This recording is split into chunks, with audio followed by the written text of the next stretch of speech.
Chers amis, bonjour. J'ai le plaisir de vous retrouver pour cette revue de presse exceptionnelle en compagnie de Georges-Marc Benamou, dont j'ai lu le livre Comédie française et je n'ai pas pu le lâcher. Je l'ai dévoré en 3 jours. Georges-Marc Benamou, merci d'être Bonjour Pierre. avec nous et pour cette revue de presse. Nous avons été au quotidien de Paris ensemble dans une autre vie, hein, c'est le cas de le dire, ça fait Sur les bancs de il y a l'école 20 ans. avec Philippe Voilà, Tesson. avec Philippe Tesson. C'est un plaisir de vous avoir Merci pour de cette votre revue de accueil. presse pour 2 raisons. D'une part parce que vous avez écrit un livre que j'ai beaucoup apprécié, que je cite d'ailleurs très souvent, qui s'appelle Le dernier Mitterrand. Le dernier Mitterrand, Ouais. voilà.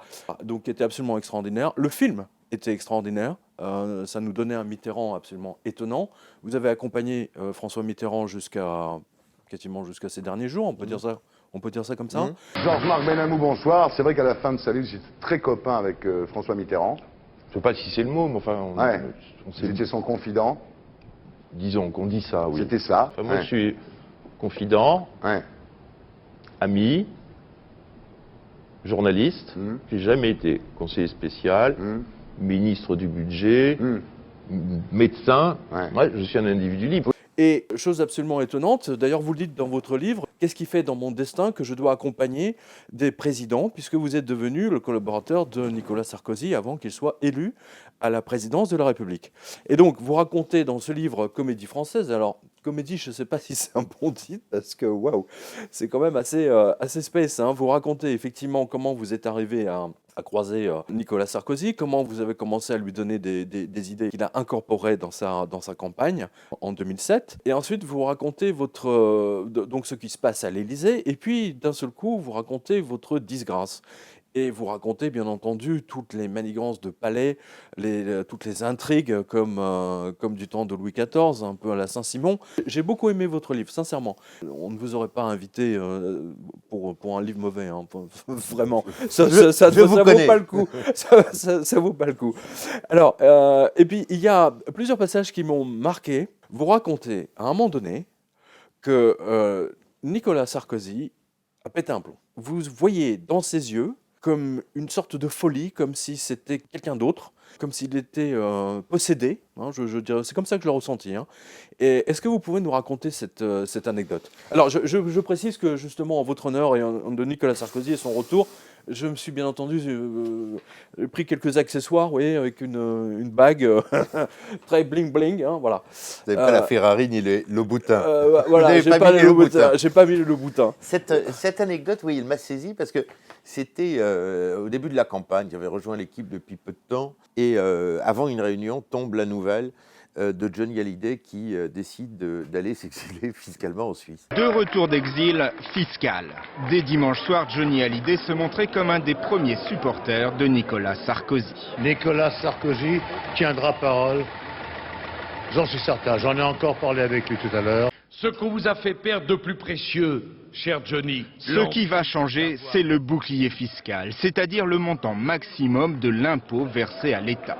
Le bouclier fiscal nouvelle version devrait passer devant le Parlement à l'automne et s'appliquer le 1er janvier 2008. Ouais, il trouvait qu'il payait beaucoup trop Alors que d'impôts. toute la stratégie qu'on avait élaborée avec Jean-Michel Goudard et quelques autres de talent, c'était de dire, c'est de le découpler de cette image d'ami des riches, quoi. Et patatrac, toute la stratégie est foutue par terre.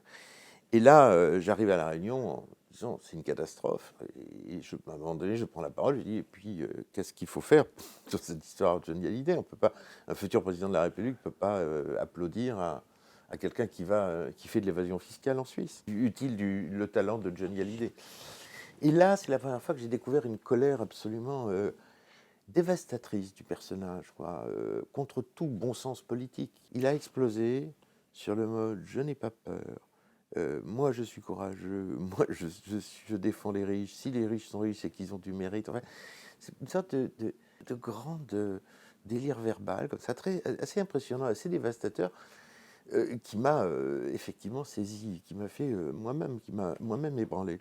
Quelques jours plus tard, il ferait une déclaration en prenant ses distances avec Johnny. Donc, ça, il aurait pu s'épargner la colère, etc. Donc il y a quelque chose, oui, d'un peu trop impulsif chez le personnage, en tout cas, et qui finalement a un peu stérilisé son entourage. C'est-à-dire que tous les gens qui pensaient un peu, qui avaient un peu de ton de liberté du début, ont tous été dégommés, vous savez, comme dans les films.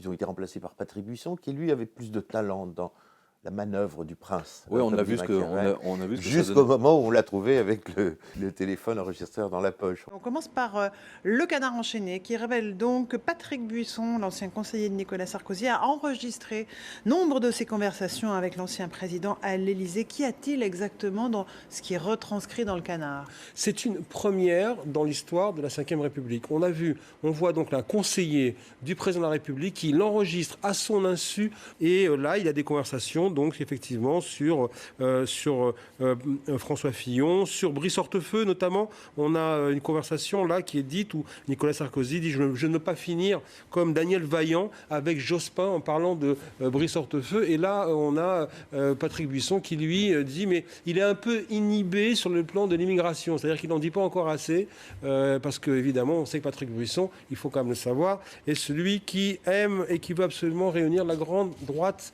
et la grande extrême droite. Ça montre bien à quel point les collaborateurs de les personnes qui travaillent avec Sarkozy se méfiaient de lui. Ouais. Parce que s'ils en sont arrivés dans son bureau avec des micros cachés, tels des espions, c'est quand même assez sidérant. C'est assez significatif, c'est un point extrême. On pourrait dire que c'est un mauvais roman, sauf que c'est vrai. C'est un point extrême de l'expression de certaines formes de violence et de paranoïa du pouvoir, que j'ai observé, que je raconte dans Comédie Française. Alors ça doit exister sous tous les régimes, dans tous les Élysées. Simplement, c'était à l'aune de Sarkozy, à l'aune de son excès, de ses passions, de son côté impulsif, affectif, fragile. Et donc ça provoquait cette violence et ces aberrations. Donc toutes les têtes ont été coupées. Il n'y a plus personne. Aujourd'hui, le retour de Sarkozy, c'est un homme seul, avec un pantin droitier qui est M. Wauquiez, avec un pantin de centre droit qui est Mme NKM. Mais finalement, plus de ligne politique. On l'a bien vu dans la campagne. Oui, c'est bancal. Oui, pour moi, c'est un grand chef gaulois. Tous les présidents qui ont été élus, ils ont un rapport au peuple français un peu fort. C'est un chef gaulois, comme Mitterrand, comme tous les élus. Hein, ils ont une relation quand même. Convaincre plus de la moitié des Français, c'est faire un certain voyage et entretenir une certaine relation avec le peuple. Simplement, il est tombé de cheval en 2012. Et ça cause des dégâts presque irréversibles, une sorte de stress post-traumatique. Et le Sarkozy que j'ai revu en 2012, après la défaite, je raconte dans la Comédie Française. Oui, que vous êtes allé le voir. C'est quelqu'un qui ne s'est pas remis de tout ça.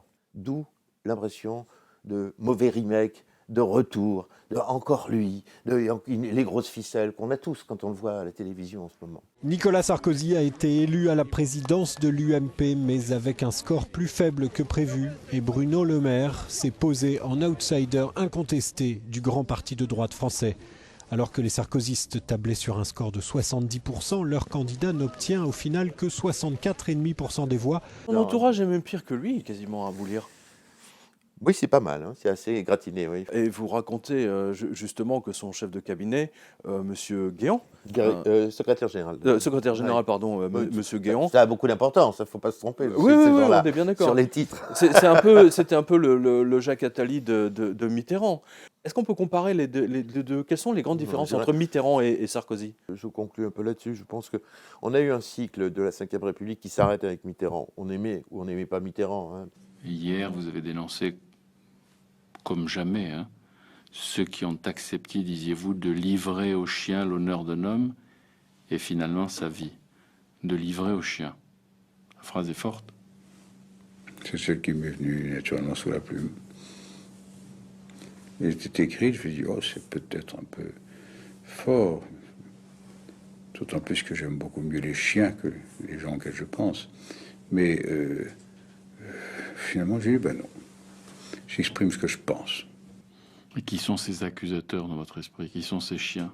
Oh, je ne vais pas faire de confession. Vous demandez non, mais Je c'est vais faire de intéressant. confession. Mais ce sont les juges qui se sont comportés comme des informateurs.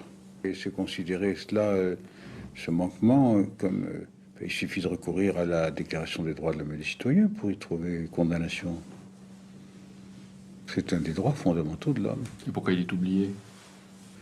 Pourquoi aujourd'hui? Parce que personne n'ose. Personne n'ose sévir. Mitterrand, De Gaulle, etc., ainsi que des grands présidents qui marchent avec le septennat d'ailleurs, et une France hors de l'Europe. L'intégration européenne, cet absurde raccourcissement du mandat à 5 ans, le décrochage de la France et de l'Allemagne décidé par le traité de Nice, tout ça fait une république fait des petits présidents, voilà, des petits présidents. Hollande, Sarkozy, les mêmes. On ne sait pas pourquoi on est élu, mais on veut absolument le pouvoir. Je vais vous dire qui est mon adversaire, mon véritable adversaire. Il n'a pas de nom, pas de visage, pas de parti.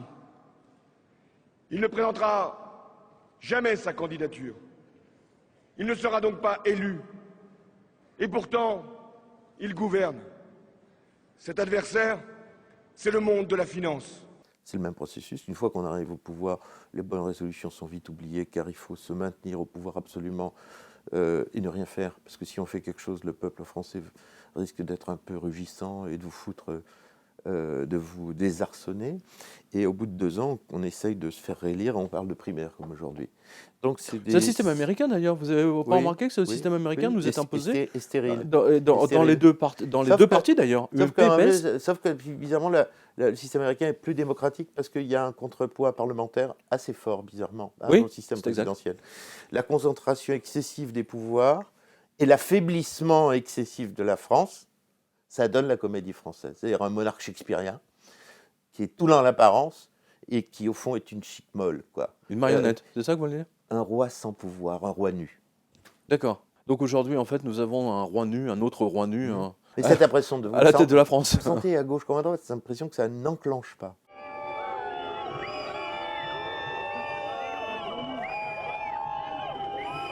Ce monsieur ne représente plus que lui-même, il fait du mal. C'est l'impression de l'inefficacité du pouvoir politique, d'une certaine incurie, qui est due aussi, à mon avis, à une triple lâcheté, une triple démission. Des grands corps de l'État, c'est-à-dire la haute administration conservatrice et les Français frileux qui veulent surtout pas entendre parler de réforme ou de sacrifice, tout ça, ça fait un triangle qui fait qu'on est dans un conservatisme, même pas de stagnation, de décrochage progressif de la France. Ce que Philippe Séguin, dont je parle dans ce livre, raconte une scène assez drôle où Séguin, ce livre, il me raconte tout ce qu'il pense de Sarkozy. Ce que Séguin parle, reprenant une expression de De Gaulle, parle de la portugalisation de la France. Cette impression de déclassement qu'on vit en ce moment. Contre lesquels Sarkozy n'a pas lutté. Voilà. Alors justement, puisque vous parlez du Portugal, alors nous allons aborder une information pour cette revue de presse. Alors justement, puisque vous parlez du Portugal, notre lecteur, monsieur Arfeuil, vient de nous redonner le dernier classement. Alors il nous a fait une sorte de coupe du monde des pays en faillite. Les pays européens sont très bien placés, nous dit-il. Dans les 11 premières places, on a 9 pays européens. Monsieur Arfeuil tient à nous rappeler que la dette publique de la Russie est seulement de 13% du PIB. Voilà, et donc il nous donne un lien à charger en PDF. Alors, numéro 1, Japon. Donc dette publique de 243% du PIB. Ça veut dire que, je ne sais pas, si vous gagnez 2 000 €, vous devez rembourser tous les mois 4 000, fois même plus que ça. Numéro 2, médaille d'argent, la Grèce. Donc elle est endettée à 174% de son PIB. Le troisième, l'Italie, avec 133% de son PIB. Le quatrième, et voilà, le Portugal, on va arrondir, 130% du PIB. Donc cinquième, Irlande, 116. Sixième, Chypre, 112. Alors, c'est intéressant, le compte des Chypriotes ont été saisis, ils ont été rasés, et pourtant ils sont à 112% d'endettement. En mars 2013, l'île a besoin de 17 milliards d'euros pour sauver ses banques. La Troïka cherche à réduire sa participation et demande à Nicosie de saisir la totalité des avoirs bancaires des particuliers au-dessus de 100 000 €. La mesure fait encore souffrir les entreprises. Phil Andréou n'en finit pas de tirer de sombres bilans depuis un an. Le choc a été terrible pour sa production d'étagères en métal. En quelques mois, il s'est vu contraint de se séparer de plus de 200 employés sur 600. Que se passe-t-il? Il y a une urgence? Tous les jours, il y a une urgence. On essaie juste de survivre jusqu'au jour suivant. On passe notre vie à appeler les banques pour vérifier l'état de nos comptes. Mais pour percevoir un chèque, ça prend plus de 12 jours. Tout le monde est pris de panique et veut du liquide. Mais il n'y a pas de liquide. Moi, je suis là pour retirer autant de liquide que possible, car les fournisseurs ne font plus confiance au système et veulent être payés en liquide. Le seul moyen pour nous de retrouver confiance dans le système, ce serait que Mme Merkel nous renvoie par bateau toutes nos pertes. Alors on va continuer. Belgique, c'est le 7e, 105. Les États-Unis, 105. L'Espagne, 96, 97, la France, 95,2 et l'Angleterre, 88,2. 7% du PIB. En fait, techniquement, on est mort. Hein. C'est ce que vous disiez tout à l'heure. C'est-à-dire qu'en fait, ce que votre analyse, la portugalisation de l'analyse de Seguin et ce que vous rapportez, en fait, on retrouve d'une certaine façon dans ce classement. Seguin avait prévu tout ça ? Il avait prévu, il le sentait que on allait à la catastrophe avec cette Europe ? En 2008, je raconte, donc je le rencontre par hasard dans un club de sport et je l'aimais bien. On avait un projet de film, faire l'adaptation de son Napoléon III à la télévision. Puis on n'y arrivait pas, mais on se revoit dans cette salle de sport par hasard et il me demande comment ça se passe avec Sarkozy. Alors je lui raconte et il me parle finalement de la réduction de la dépense publique. Il faut se souvenir que c'est un souverainiste, c'est quelqu'un qui est plutôt donc souverainiste, ça veut dire un dépensier, il n'a rien à foutre a priori des équilibres budgétaires. Sauf qu'il est aussi président de la Cour des comptes à ce moment-là. Et il a cette phrase, on est en début 2008, cette phrase prophétique que je rapporte dans Comédie Française, si on n'économise pas au minimum 70 milliards d'euros de début 2008, la France décrochera. Il a dit au minimum 70 à 100 milliards. Donc ce dépensier, ce type qui faisait des bras d'honneur à l'Allemagne d'une certaine manière, avait bien conscience qu'il fallait que ce soit géré comme, pardon, père de famille, quoi. Cet effort-là, que cédant à la haute fonction publique conservatrice et dépensière, et cédant aussi à la patrouille de la France, Sarkozy ne l'a pas fait. Alors que Fillon avait fait la bonne analyse. Il n'a peut-être pas eu le courage de démissionner, mais il a eu au moins le courage de le dire. La France est en faillite. Je crois que désormais nos concitoyens sont conscients des risques que font peser les déficits et l'endettement sur notre vie et sur notre avenir. Le mot de faillite n'est plus un mot abstrait. Notre souveraineté économique, financière et sociale exige des efforts collectifs et prolongés, et même quelques sacrifices. Simplement, ils ne l'ont pas fait. Ils ne l'ont pas fait, c'est ce qui fait que la situation Pourquoi ils ne l'ont pas fait ? Pourquoi ils l'ont pas fait ? Je l'explique aussi. Vous l'avez française. Je crois qu'il a la trouille.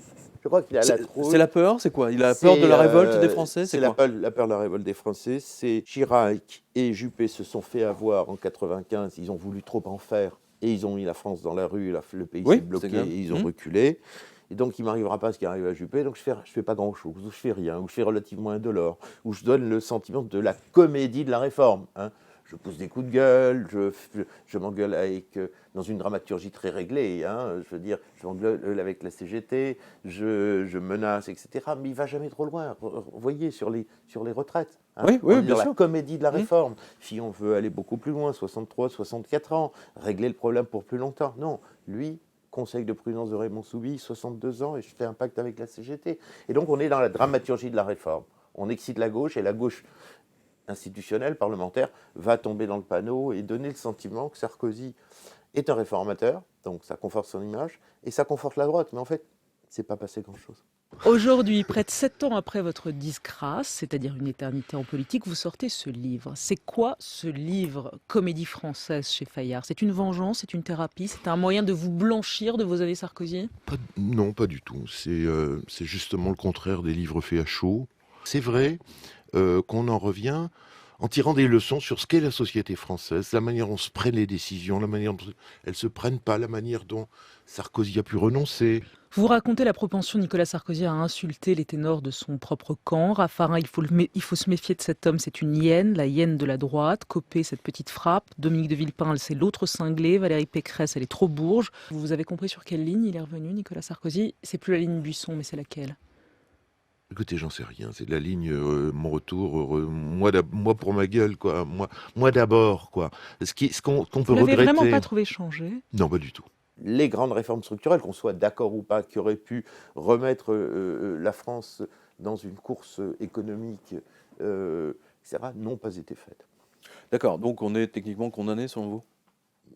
Écoutez, je suis ni un économiste et vous êtes bien plus intéressé que moi par ces questions. Je sais pas, on dit que la France rebondit quand elle est au fond de la piscine, oui, c'est exact. Ou qu'il faut des crises majeures. Mais je crois qu'il faudra une crise majeure. Je pense qu'il y a une inopérance du système étatique par la surréglementation, par une sorte de développement fou de la fiscalisation, des échelons de décision, par une sorte d'incurie. On va faire une grande réforme territoriale pour rendre la France à la fois plus moderne et moins coûteuse.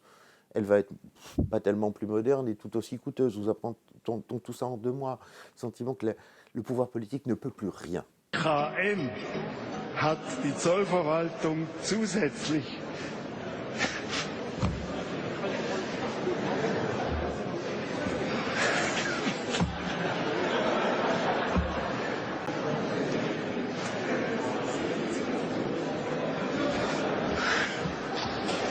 sogenannte schweizerische Erläuterung.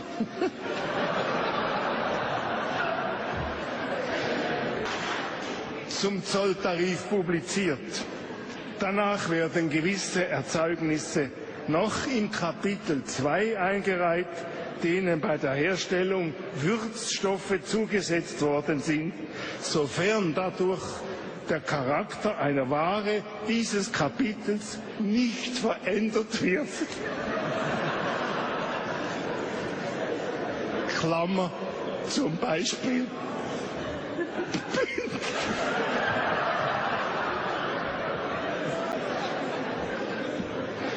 Zum Beispiel Bündnerfleisch. On le comprend quand on rentre, comme je l'ai fait à l'intérieur de l'État, et qu'on voit comment ça fonctionne. Je veux dire, aucune entreprise pourrait être gérée aussi mal dans l'inefficacité, les commissions, les sous-commissions. Dès qu'il y a un problème, on crée une taxe ou une commission ou une réglementation. Oui, c'est la création des taxes, c'était vraiment Voilà. leur grande spécialité. Ça, et puis le système monarchique.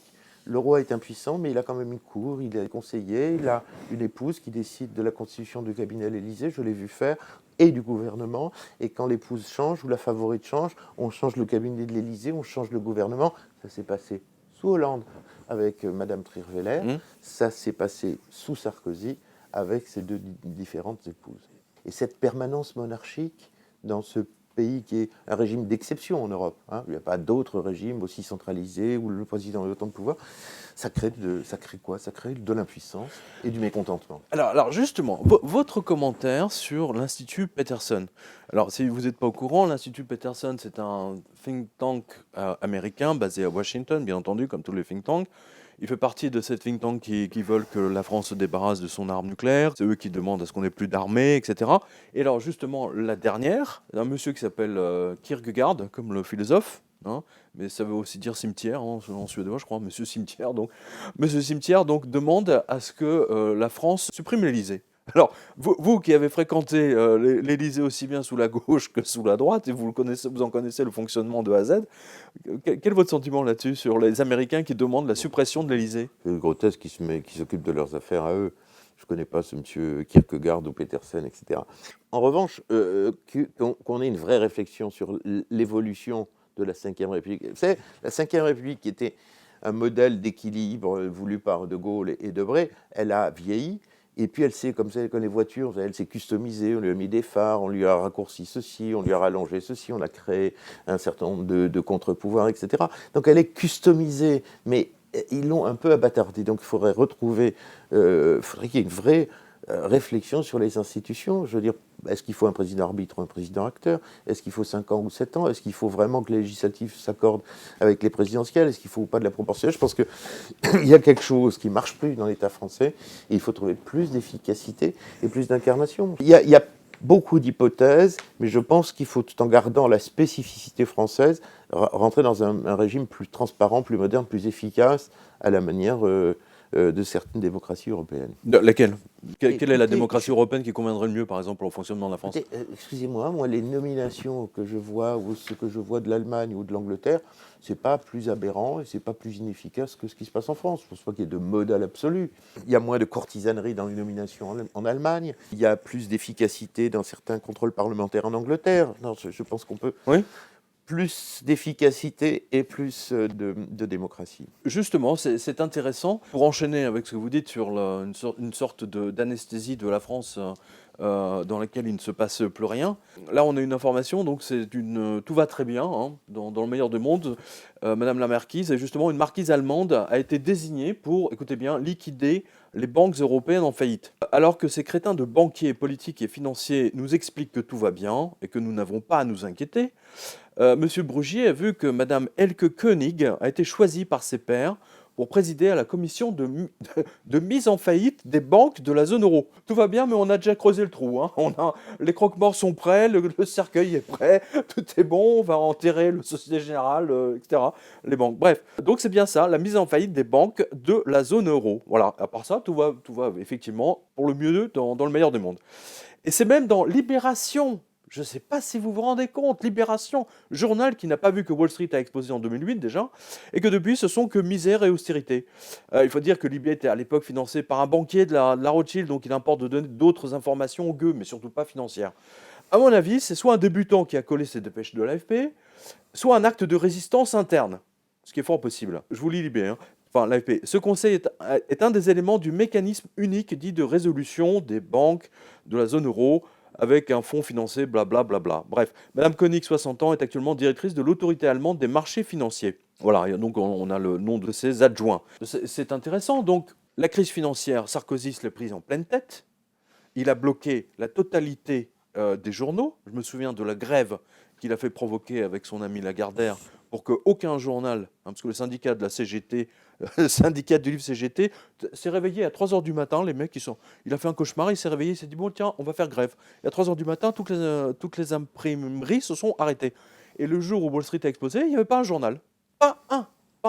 Sauf un journal gratuit dans lequel, qui appartient, je ne sais plus qui, je l'appelle Direct Poubelle, et dans lequel, en 5e, il y avait une brève, Wall Street a explosé. Bon, voilà, c'était ça. Donc c'est vraiment très intéressant. Et je sais que Nicolas Sarkozy a tout fait pour que ça ne passe pas dans la presse, que l'explosion de Wall Street, il fallait rassurer les Français, les banques françaises allaient bien, sauf qu'il il les a sauvés. Alors, il y avait des prémices déjà en 2007. Vous avez des souvenirs de quelque chose? J'ai pas, comme je l'ai dit tout à l'heure, j'ai pas vécu cette période-là directement. Je me souviens que fin 2007, je dîne avec Michel Rocard, qui est parfois très étonnant. J'avais fait un livre avec lui qui s'appelle Si la gauche savait, et qui me dit il y a quelque chose qui va pas. On commençait à parler des subprimes.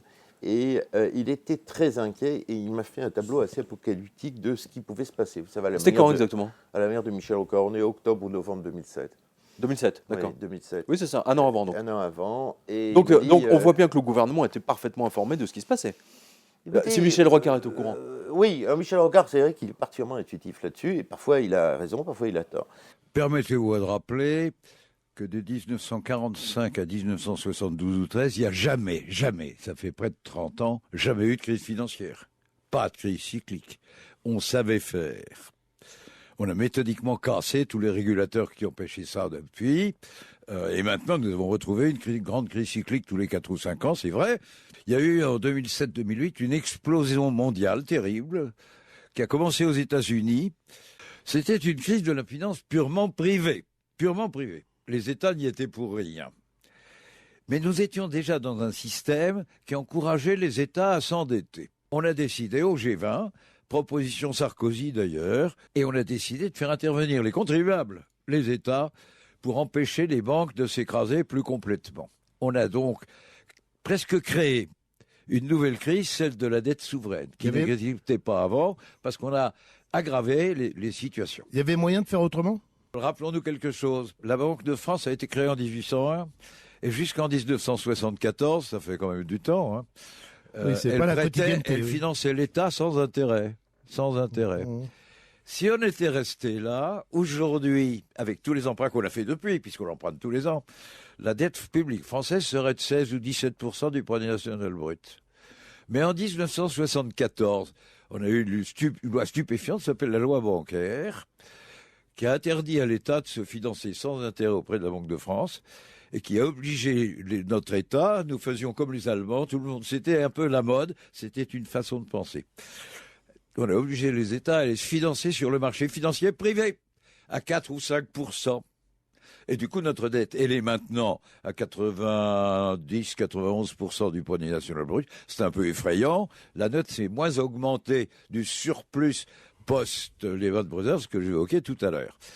Ce qui veut donc dire d'abord que l'humanité a vécu quelques siècles en se finançant à l'œil et sans avoir de crise de la dette souveraine. Ça donne des idées tout de même. Et une proposition qui était une idée dont on avait parlé avec Rocard, c'était, puisqu'il y a un conseil de sécurité militaire, pourquoi pas faire un conseil de sécurité économique? Pourquoi pas s'entourer, pourquoi pas anticiper, etc.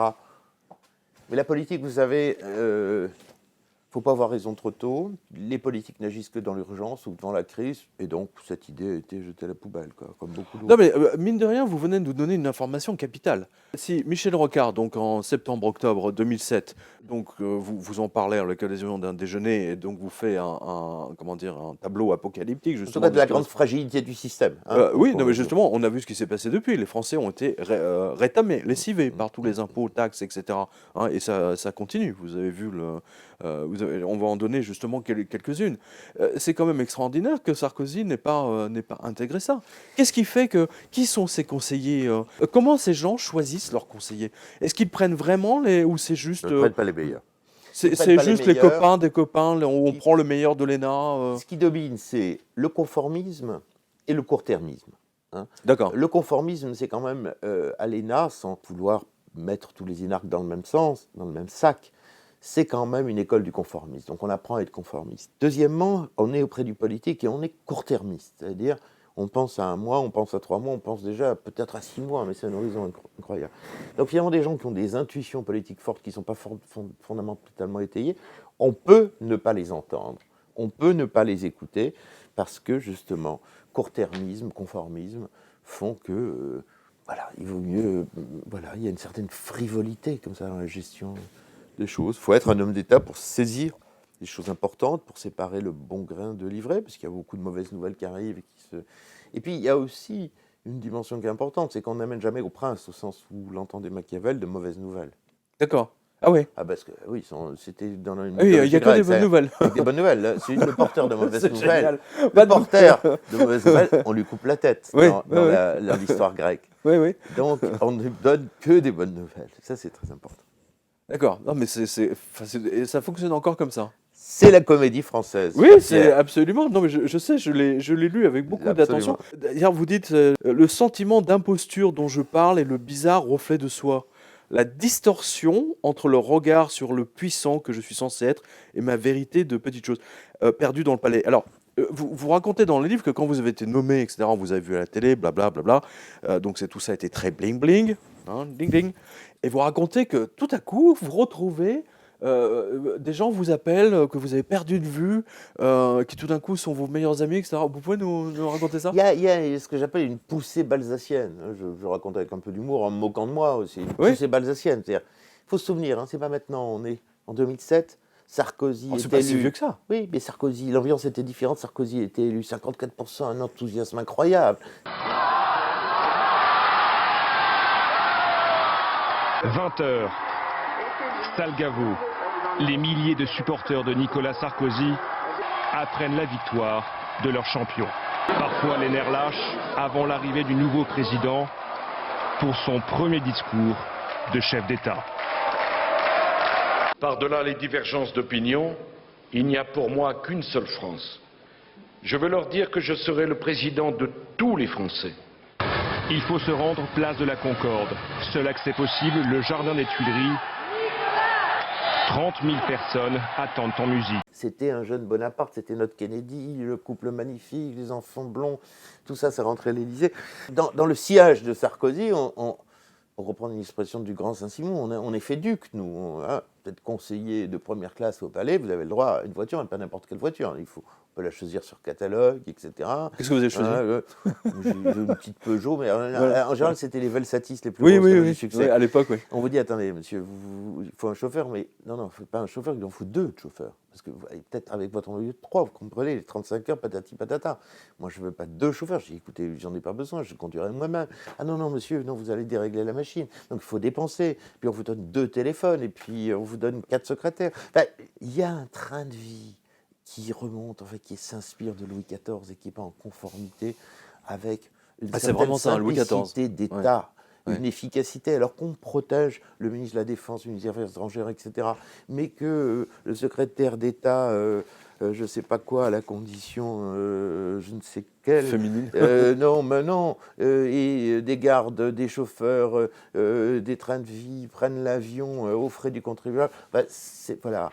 Il faut arrêter avec tout ça, cette comédie française. Je veux dire, quand le pays ira mieux, on verra. Alors, vous racontez également une autre information, alors ça c'est génial. La nomination de Christine Ockrent et de son mari, enfin je crois que c'est son mari qui a fait du... Il la nomme elle-même. Oui. C'est donc Monsieur Kouchner, hein, qui est le mari de... hein, donc comment va le pouvoir, hein, c'est-à-dire, et surtout où on nomme, hein, la tête des médias, hein, c'est intéressant. Vous pouvez nous raconter un peu, ou nous donner plus de détails? Ma disgrâce est due à un fait, c'est que pendant un an, j'ai travaillé à unifier, simplifier, faire des économies à un grand mécano un peu aberrant, qui est l'ensemble qui s'appelle l'audiovisuel extérieur de la France. C'est-à-dire toutes les radios, les télévisions, les internets qui émettent, RFI, etc. RFI, TV5, France 24, c'était un chaos absolument. C'était un mécano de gens qui se détestaient, de gouvernance explosée, etc. On crée un groupe de hauts fonctionnaires et ceux-là étaient de grande qualité. Ceux-là, on a réussi à les motiver. On a tous bien bossé, on s'est retroussé les manches, parce que la France devait avoir une sorte de, pardon, CNN à la française, ou mieux, une sorte de voix patriotique qui portait le message de la France, etc., de manière moderne. Et on travaille pendant un an, on pond un rapport, on s'entend très bien, on aplanit les disputes entre le ministère de la Culture, le ministère des Affaires étrangères, le ministère de la Francophonie, etc. Enfin, il y a un très bon projet avec un gros rapport qui va être salué plus tard. Vous avez mis combien? 6 mois juste pour aplanir les... Non. Pour que tout le monde s'entende? 8 mois. 8 mois. Non. Ça a assez vite bien marché entre nous. Comme quoi, si les gens ont un but, une cause, une méthode, ça peut fonctionner. Et puis on avait pensé quelque chose, mais patatras, ce qu'on ne savait pas, alors que Sarkozy m'avait promis la transparence, en tout cas entre nous, c'est qu'il avait un plan secret. Le plan secret, c'était quoi? C'était de nommer Christine Ockrent à la tête de cet ensemble. De nommer la propre femme du ministre des Affaires étrangères. Enfin. Et ça m'a beaucoup choqué, ça a choqué les hauts fonctionnaires. Donc la décision a été de supprimer l'anglais, alors que c'est une télé extérieure, de ne surtout pas investir sur Internet, et surtout de nommer Kouchner à passer son budget à Madame Albanel, ministère de la Culture, pour dire mais vas-y toi nomme ma femme, parce que moi tu comprends, je peux pas. Quand on voit ça, c'est monstrueux. C'est monstrueux. Et où est passé l'intérêt général? Mais M. Kouchner, il doutait de rien, lui. C'est quand même extraordinaire, parce que c'est toujours celui qui nous donne des grandes leçons, etc. Il faut demander aux gens du Quai d'Orsay, c'est-à-dire qu'il a donné un département de son propre ministère qui pesait 150 à 200 millions d'euros. Il l'a donné au ministère de la Culture. On n'a jamais vu ça dans l'État depuis des lustres. Pour que ce soit Mme Ockrent qui nomme, et pas lui, quoi. Et tout ça sous les yeux, ce tripatouillage sous les yeux du président, grand président exemplaire. Tout ça, il est un peu pitoyable, il faut en finir, quoi. Écoutez, ça, franchement, en tout cas, c'est une des anecdotes que vous racontez. Il y en a des centaines, hein, dans votre comédie. Justement, puisqu'on parle de plans secrets, de truandage, une autre information donc, de la revue de presse, la Bankia espagnole a truandé ses comptes pour les stress tests. Voilà. Je vous avais toujours dit que les banquiers sont des gros tricheurs, les Espagnols en tête avec les Italiens et les Français, depuis que Wall Street a explosé le 29 septembre 2008. Mais figurez-vous, je cite, la Bankia a présenté des comptes erronés, j'aime bien le erroné, hein, avant son entrée en bourse en juillet 2011. La Bankia, c'était déjà une mauvaise banque, hein, c'était toutes les banques en faillite étaient réunies dans une seule qui s'appelle Bankia. C'est bon à savoir. C'est bon à savoir. Et alors, selon un rapport d'experts espagnols, hein, je précise, les bilans financiers publiés à cette époque ne rendaient pas une image fidèle de l'institution bancaire. C'est génial. Non, mais ils sont forts, les mecs. Si on prend en compte le fait que la Bankia avait à sa tête Rodrigo Rato, un ancien grand directeur du FMI, ben oui, on comprend mieux l'arnaque et le râteau qu'elle s'est prise, la banque, hein, c'est le cas de le dire. Elle est bonne, hein, ça m'est venu à 5h du matin, donc vous me pardonnerez. Alors, monsieur Rato avec un O, est poursuivi pour escroquerie, détournement de fonds et falsification des comptes dans cette affaire. Alors, c'est quand même l'ancien grand directeur du FMI, le mec. Attends, c'est quand même incroyable. Et c'est dans le Figaro, hein, voilà, merci au lecteur. J'aime beaucoup la formulation, ça ne rendait pas une image fidèle de l'institut bancaire. Que pensez-vous de toutes ces banques-là qui explosent, qui veulent les gens... Enfin, vous avez un compte bancaire, vous avez vu tous les frais qu'ils vous prennent, etc. C'était pas le cas il y a 10-15 ans, hein, ils ne nous prenaient pas autant. C'est comme les fiches de salaire, ça s'allonge, hein, les ponctions. Écoutez, moi je me dis qu'il faut que je reprenne mes comptes et que je regarde ça auprès de mes banques. Il faut être vigilant, il faut être des consommateurs exigeants, au moins, et des citoyens exigeants aussi. Mitterrand avait utilisé cette formule géniale, hein, c'est très fine, d'une intelligence inouïe, il parlait du mur de l'argent. c'est très fin. Wall Street, c'est la rue du mur. Hein, donc, le mur de l'argent. Là, je crois qu'il y a 3 moments historiques intéressants. Il y a d'abord, dans les années 20, la gauche est au pouvoir dans ce qu'on appelle le cartel des gauches, dirigé par Édouard Herriot. Et en 1925, Édouard Herriot est poussé à la démission parce qu'il y a une terrible spéculation sur le franc. La monnaie s'effondre à cause d'une fuite des capitaux, hein, un peu ce qui est craint aujourd'hui. Et Édouard Herriot annonce à la France à ce moment-là que la situation est dramatique et que la gauche a dû faire face à un mur d'argent ou un mur de l'argent. C'est un concept, le mur d'argent, cette espèce de complot des milieux financiers qui ne veulent pas de la gauche au pouvoir. On le retrouvera sous Léon Blum en 1936 et puis à nouveau en 1980 avec François Mitterrand en 81 qui, lors d'une conférence de presse en septembre 81, dira à un journaliste le mur d'argent existe bel et bien. Il y a quelque chose que vous rapportez dans votre livre sur Mitterrand, que j'ai repris d'ailleurs dans mon livre, mais qui est repris également par d'autres personnes, où Mitterrand vous dit que les Américains sont extrêmement voraces et qu'il y a une guerre entre les États-Unis et la France, une guerre invisible. Vous vous souvenez du contexte Et il m'en a parlé souvent. Alors, il faut dire, pour amener de la complexité à ce qu'on se dit, c'est que Mitterrand, il est plutôt... Et ça complexifie, ça donne plusieurs reliefs. Mitterrand, il est plutôt, par rapport à De Gaulle, dans une tradition atlantiste. Sensibilité plutôt bienveillante, historiquement, à l'égard des Américains. Mais c'est vrai qu'à la fin de sa vie, il n'était pas dupe. Hein, il n'était pas devenu un anti-américain fanatique, mais il n'était pas dupe. Il n'était pas dupe de la guerre économique qui se livrait, parce qu'il avait, après tout, il avait lu Marx, et il savait qu'aussi la guerre économique, elle existe. Hein, je veux dire, de la guerre économique qui avait lieu sur l'affaire du Concorde. Ça l'avait beaucoup marqué, ça l'avait intéressé. Il était à l'époque chef de l'opposition.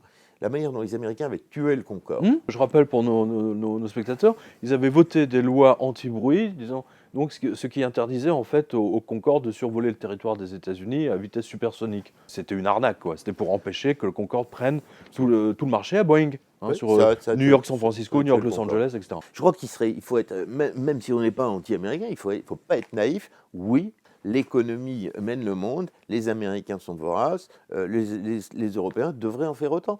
Être l'allié des Américains ne signifie pas être leur vassal. C'est aussi ça qu'il voulait dire, Mitterrand. On est un peu à la traîne, un peu suiviste, et que justement la France ne jouant pas avec l'Allemagne est un peu isolée dans la mesure où la position européenne n'est pas solide. Voilà, les Américains ont beau jeu de rentrer dans une Europe un peu affaiblie, un peu divisée, bien sûr. Alors, vous racontez justement une autre anecdote. On nous a toujours présenté le couple Angela Merkel et Nicolas Sarkozy, etc.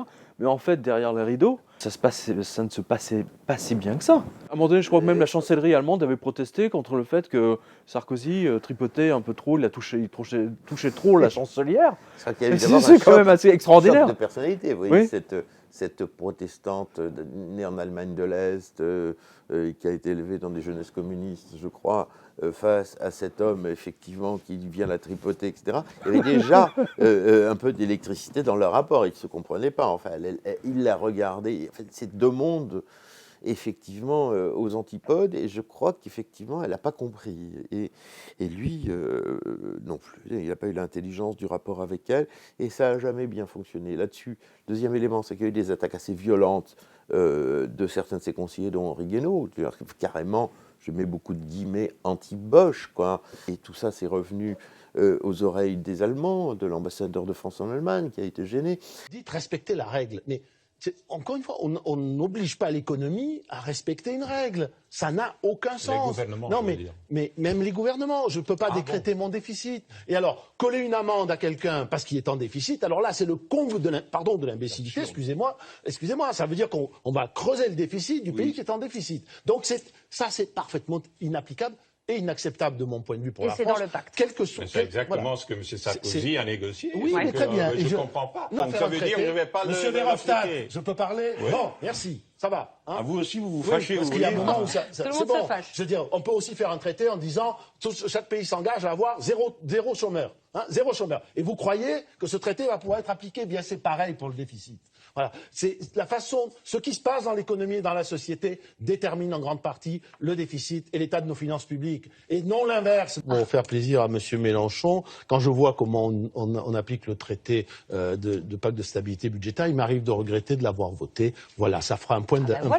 Merci, monsieur Guénon. Tout le cirque, on nous a présenté le grand amour, Merkozy, on a un plaisir. Tout ça, c'est du pipeau, quoi. Non, ce qu'on peut reprocher à Sarkozy, c'est justement la France étant plus faible, elle s'est raccrochée au wagon de l'Allemagne. Elle a été un wagon derrière la locomotive Allemagne.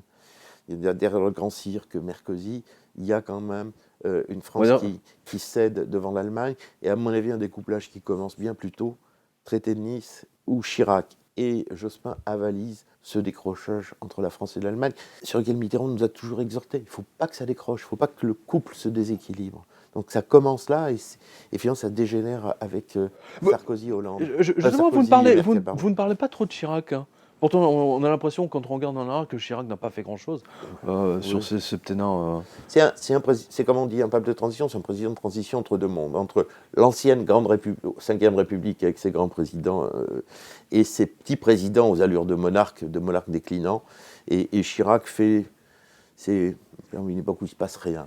Hein, et il fait la transition, me semble-t-il. D'accord. Lui aussi, il aurait pu faire le job. Oui. En effet. Alors, Jean-Jacques Godinbout, une autre information, alors là, ça va être dans votre élément, c'est quelque chose que vous aimez beaucoup. Alors, les vendus de députés, alors là, en l'occurrence, c'est les Belges, ne sont jamais à court d'idées pour vous taxer, chers spectateurs. Là, c'est la nouvelle idée du gouvernement wallon qui s'apprête à taxer l'outillage. Donc, l'outillage, les perceuses, etc., enfin, l'outillage des entreprises, enfin, c'est complètement ma boule. Donc, retour au 19e siècle. La journaliste Camille Van Vive en est toute retournée. Alors, elle dit, quand on agit visiblement sans raison, il reste une seule hypothèse, le symbole. Ainsi, la taxation des plus-values spéculatives sur actions sera, si elle est mise en place, surtout un symbole. Mais là, en fait, elle parle en dessous de la taxation de l'outillage pour les patrons. Et elle dit, cela décourage les patrons et met à mal leur confiance dans la capacité, surtout la volonté des pouvoirs publics, à relancer la machine économique. Alors, c'est ce que vous disiez tout à l'heure. En Belgique, ils ont exactement le même problème. Et elle écrit, elle renforce le sentiment d'un pays à deux vitesses où la cacophonie politique règne en maître. Cette taxe, c'est le symbole d'une Flandre qui avance et d'une Wallonie qui recule, qui dit mieux. Alors là, c'est assez curieux parce qu'on a la France. Les Flamands n'ont pas de taxe. Oui, non, mais c'est absolument étonnant. Donc on a vraiment l'impression qu'il y a une partie du pays, c'est la France et l'Allemagne, et puis là, en Belgique, ils ont tout ça en même temps dans un seul pays. C'est quand même assez extraordinaire. Et puisqu'on est justement pour la Belgique, et c'est le sujet qui va vous intéresser, en France, nous sommes dans exactement la même situation. La presse belge paye la crise très très cher. Les derniers chiffres du Centre d'information des médias sont désastreux pour les quotidiens francophones. En un an, le recul atteint près de 7% pour la version papier et la diffusion payante en ligne n'arrive pas à endiguer le mouvement. La diffusion globale des journaux belges en version papier est en net recul entre le 4e trimestre 2013 et le 3e de cette année, moins 4,53%. Et les titres francophones qui accusent le coup, moins 7%. Alors, est-ce qu'il y a une grande différence entre la presse anglo-saxonne, et anglaise en particulier, et la presse française ? La presse française, de ce que je vois, est complètement soumise. Nous étions journalistes ensemble, avec le même patron. Nous étions libres, je le dis avec beaucoup de fierté. Nous étions libres au quotidien de Paris de faire ce qu'on voulait. Mais on a l'impression qu'en l'espace de 15 ans, 20 ans, il n'y a plus de presse. Ils sont tous aux ordres. En tout cas, c'est le sentiment que j'ai, en particulier dans mon secteur, l'économie. Votre sentiment là-dessus ? Il y a une racine historique. La presse française, après la Libération, est devenue une presse gérée par des journalistes avec des fonds d'État. C'est-à-dire qu'on a déresponsabilisé économiquement le secteur de la presse. On a fait un secteur quasiment public, avec des subventions, et avec des journalistes, finalement, aux manettes, qui n'ont eu aucun souci, me semble-t-il, de l'économie. Mais en même temps, ils faisaient des très bons journaux. Donc ça a donné des entreprises de presse fragiles. Ça a donné Libération qui fait 90 000 ou 100 000 exemplaires versus La Repubblica en Italie qui est à 800 000 ou El País. Ou le Télégraphe. Etc. Donc on a un problème de taille, en fait, de gestion de presse et de taille critique. Ensuite, il y a des concentrations évidentes. Et peut-être qu'on vit le déclin de cette presse écrite dans laquelle nous on est nés, son déclin, sa transformation sur le web, comme vous le vivez ici, avec des revues, des MOOC, etc. C'est-à-dire que, oui, il y a un déclin, d'autres choses viendront. Philippe Tesson disait dans une conférence, dans une école de journalisme, alors c'est très très intéressant ce qu'il a dit, Il a dit qu'en fait, la démocratie et la fin de la démocratie se mesurent au nombre de journaux qui disparaissent. Et en France, en ce moment, on ne voit que ça. Le nombre de journaux l'Humanité est en train de faire la manche. Bon, personne n'a jamais lu l'Humanité. On se demande même comment ils font pour exister, encore aujourd'hui. Mais on a vu Libération, on a vu le massacre, le licenciement massif, etc. Ils ne savent pas trop, le nouveau propriétaire ne sait pas du tout ce qu'il va en faire. Le Figaro est vraiment très dans la ligne d'assaut. Il n'y a pas jamais un... On est très très loin de la liberté de la presse qu'on a connue, nous, avec des titres extrêmement provocateurs.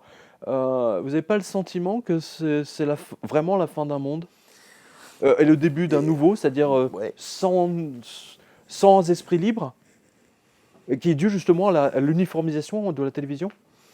Oui, mais en même temps, vous voyez bien que c'est vrai et c'est pas vrai.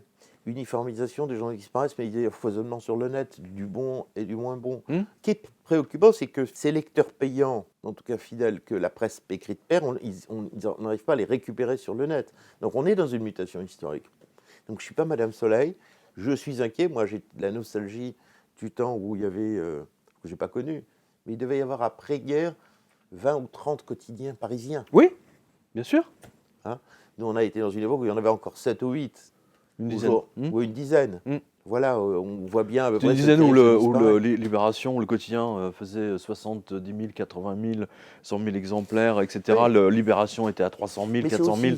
C'est la faute à l'époque, c'est la faute aussi aux journalistes qui n'ont pas su gérer, c'est la faute à certains journalistes qui n'ont pas su se réinventer en refusant parfois des méthodes nouvelles, en refusant certains la photographie, en refusant certains le web, etc. En refusant aussi de parler au lectorat. C'est un peu triste, mais en même temps, je vois des jeunes gens qui créent des MOOC, vous savez, des revues trimestrielles. Il y a aussi des initiatives. Donc, il faut pousser à la qualité et au talent. Il ne faut pas désespérer. Jean-Jacques Servan-Schreiber disait qu'en France, dans les années 50, quand il a créé le premier Express, qui était tout à fait révolutionnaire, il disait en France, il y a toujours 30 000 lecteurs intelligents. Voilà. Alors peut-être qu'il faut faire des journaux ambitieux pour 30 000 lecteurs, mais il faut trouver l'équilibre économique. En effet. Alors, ben justement, c'est un excellent enchaînement puisque vous parlez d'équilibre économique. Alors, figurez-vous que l'Europe lance une nouvelle dette sur votre dos, le FEIS, de M. Arfeuil. Depuis plusieurs années, l'Union européenne crée des coquilles vides pour essayer de stabiliser le château de cartes européen. On a eu le EFSF, le MES, Mécanisme européen de stabilité, mais ces coquilles vides sont incapables de stabiliser quoi que ce soit. Et aujourd'hui, la faillite est généralisée. Les impayés mettent l'Union européenne au bord de la crise. Donc vous avez ça beaucoup plus bas dans la revue de presse. En réalité, l'Union européenne est au bord de la cessation de paiement. De même, 9 pays européens sont en faillite. En tout, les 28 pays membres de l'Union européenne ont une dette publique, écoutez bien, de 12 000 milliards d'euros. Je dis bien une dette publique de 12 000 milliards d'euros. Et donc, Bruxelles va lancer un nouvel emprunt de 315 milliards. Donc c'est vraiment une goutte d'eau quoi, dans le vin, c'est vraiment n'importe quoi. Et donc créer une nouvelle coquille vide, le FEIS. Comme plus personne n'a d'argent, c'est la Banque européenne d'investissement qui est apporteur de cash, 5 milliards d'euros. Alors voilà, l'effet levier, vous savez les subprimes, tout ça, machin, les effets leviers. Avec 5 milliards d'euros de la Banque européenne d'investissement, on va emprunter 315. Vous voyez la folie dans laquelle on est ? Moi, je vais aller faire ça, je vais acheter des choses, des maisons, des Mais c'est ce que font les banques, vous êtes en retard, Georges-Marc.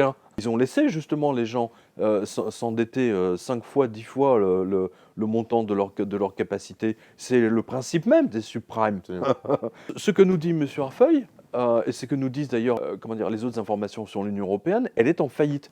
Et l'Union européenne réclame aujourd'hui, c'est toujours si elle n'envoie pas des huissiers à l'Élysée pour récupérer les montants qu'on leur doit. Votre sentiment sur l'explosion de l'Europe, ça va continuer pendant combien de temps ? Vous avez encore vos oreilles dans... Je ne suis pas très économiste et je ne suis pas très compétent. Non, mais vous avez encore des contacts.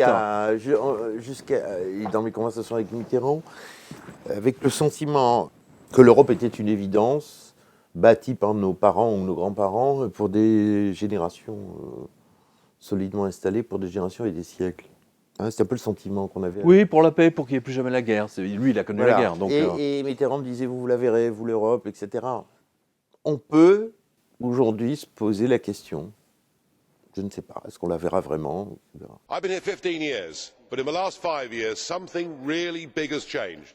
The European dream is crumbling. The French clearly, followed by the Dutch, rejected the constitution, and they rebranded it as the Lisbon Treaty, and only one country had a referendum on that. That was Ireland, and the people of Ireland rejected it. So you can't tell me there is popular support for a United States of Europe. Mrs Reding may believe it, Mr Barroso may believe it, one or two in the front row may believe it, but the peoples of Europe don't believe it. Mitterrand a dit dans son dernier message, qui était très beau d'ailleurs, vous savez, l'année prochaine, je vous regarderai d'en haut, je crois aux forces de l'esprit. Vous vous souvenez de ça? Il vous voit de là-haut? Écoutez, je ne sais pas. En tout cas, moi, souvent, je pense à lui et c'est quelqu'un pour qui m'a longtemps manqué, qui manque encore au paysage par son caractère un peu exceptionnel. Alors, le citoyen, pense que peut-être il n'a pas fait assez de réformes, qu'on est dans une période où il est arrivé au pouvoir un peu tard, il n'a pas fait un certain nombre de réformes, il n'a pas été assez audacieux. Mais ça a été un grand chef gaulois, hein, ça a été un grand monarque français et un personnage tout à fait exceptionnel. C'est à la fois un héros de romans de Balzac ou de Flaubert, je dirais même Flaubert, l'éducation sentimentale, c'est en même temps un grand politique au sens international qui était quand même très très très très fort. Faut-il prendre le problème de l'emploi ou bien celui de la monnaie? Faut-il dire que la théorie du gouvernement français, ça a été longtemps de s'opposer à la politique américaine qui tendait à faire disparaître l'or des transactions internationales, à refuser des parités fixes, c'est-à-dire des arrangements et des contrats entre les monnaies, alors qu'en vérité, lors de vos dernières réunions internationales, notamment celle de la Jamaïque, vous avez tout cédé, validé, officialisé le flottement des monnaies qui rend le dollar maître de la situation monétaire mondiale et abandonné l'or à son, si j'ose dire, triste sort. Bref, reniement de A à Z. Enfin, faut-il parler de l'emploi? Nous y reviendrons. Et ma question s'achève. À tout moment, je vous citerai quelques exemples précis. Vous avez trompé l'opinion parce que vous avez voulu pratiquer la méthode Coué. En somme, vous vous êtes trompé de méthode. Lorsque l'on veut compter sur un peuple, il faut lui dire la vérité et non pas l'endormir. Et il portait assez haut, comme disait Malraux à propos de Gaulle, il portait assez haut le cadavre de la France sans qu'on s'en rende compte. C'est joli ça. C'est Malraux sur de Gaulle, ça. Oui. Voilà. Ben justement, puisqu'on parlait du cadavre de la France, même les politiques locaux se mettent en slip. Hein, on va voir la photo. Et moi, je donne le plan de Bercy pour les empaler totalement en 2016. Alors, après les tondus, les pigeons, les rasés, les bonnets rouges, les bonnets jaunes, les bonnets blancs, les moutons, les commerçants en slip, la colère de la France vient de franchir un nouveau seuil, puisque même nos élus locaux, qui s'estiment volés par l'État, se mettent en slip. Isabelle Audin écrit devant la mairie de l'île Saint-Denis, au nord de Paris, 22 élus ont ôté leurs vêtements en criant « assez, assez d'austérité ». Il y en a marre d'être plumés. Ils ont défilé en slip pour protester contre les coupes budgétaires à venir. Les dotations versées par l'État aux collectivités territoriales, mairies, départements, etc., baisseront de 11 milliards d'euros en 2017. Et notre lecteur Gilles donc nous dit « La raison des hausses des taxes foncières et d'habitation est due à un transfert des dotations de l'État ». Alors, il nous dit qu'en fait, l'État va diminuer les dotations, subventions, aux communes, et ces dernières sont obligées d'augmenter les taxes pour compenser. Alors, c'est bien 30 à 50% de plus pour le foncier et 20 à 30% de plus pour l'habitation. L'année d'application de ces mesures se situe entre 2016 et 2017, c'est-à-dire juste avant les élections. Le PS veut attendre les élections présidentielles pour l'appliquer. En 2017, l'UMP veut le faire avant les élections.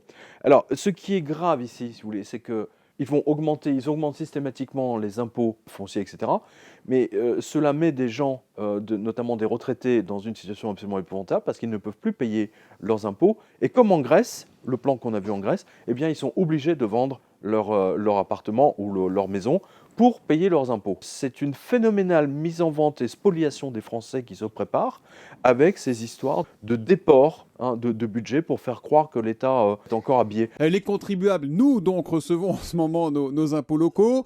Alors c'est vrai qu'en général, à l'approche des municipales, c'est un grand classique, on se dit, bah tiens, cette année, ça n'a pas trop augmenté. Attention, c'est une mer d'huile et un calme trompeur, Nicolas. Exactement, ce qu'il faut, c'est regarder comment ont évolué les impôts depuis les municipales de 2008. C'est ce que nous avons fait pour les 41 plus grandes villes de France. Et que voit-on ? Eh bien, 3 choses. 1, la hausse des impôts a été de 10% en moyenne, plus que sur la période précédente. 2, les impôts augmentent plus vite que la richesse nationale. Votre impression là-dessus ? C'est une impression d'irresponsabilité des gouvernants. C'est-à-dire que, justement, ils ont trouvé une manière assez... Enfin, c'est aberrant, enfin, quand on y pense, de baisser les dépenses de l'État. Enfin, le peu qu'ils vendent, ils baissent et autoritairement, ils disent « Allez, à vous de payer avec l'argent que vous n'avez pas. » Enfin, donc, les collectivités locales ont beaucoup dépensé, il faut le reconnaître. Depuis 10 ans, elles ont fait flamber leurs dépenses, surtout de fonctionnement.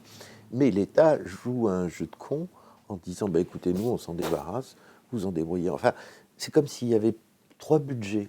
Avant, on parlait du budget de l'État, dans lequel on mettait tout. Regardez l'évolution sémantique. Aujourd'hui, on parle du budget de l'État, du budget des collectivités locales et du budget des dépenses sociales. C'est-à-dire qu'on a 3 budgets. Et les dépenses flambent. Les maires vont se révolter. C'est ce qui se passe, ils sont à poil, là. C'est un peu comme si Fayard disait... Monsieur Benamou, vous savez quoi, on a dépensé 200 000 euros pour imprimer votre livre, pour la pub, etc. Donc, voilà, on vous présente la moitié de la facture. Ouais. Vous avez 100 000 euros à payer. C'est à peu près et vous ne l'avez pas prévu. Et donc, vous êtes obligé de vendre votre appartement pour le payer. Regardez sur les rythmes. Sinon, vous avez les huissiers. Sur les rythmes scolaires, c'est ce qui s'est passé. On engage des dépenses pour d'autres. On engage des dépenses au niveau national et on dit aux autres payer. Enfin, il y a quelque chose à tous les niveaux qui ne va plus. Votre avis sur le gouvernement actuel ? Il prend des mesures que Sarkozy aurait dû prendre en 2007. C'est extraordinaire.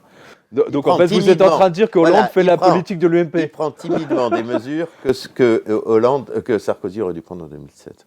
D'accord. Donc c'est une politique de l'UMP en fait, c'est pas une politique de gauche. Non mais allez-y, Georges Marc.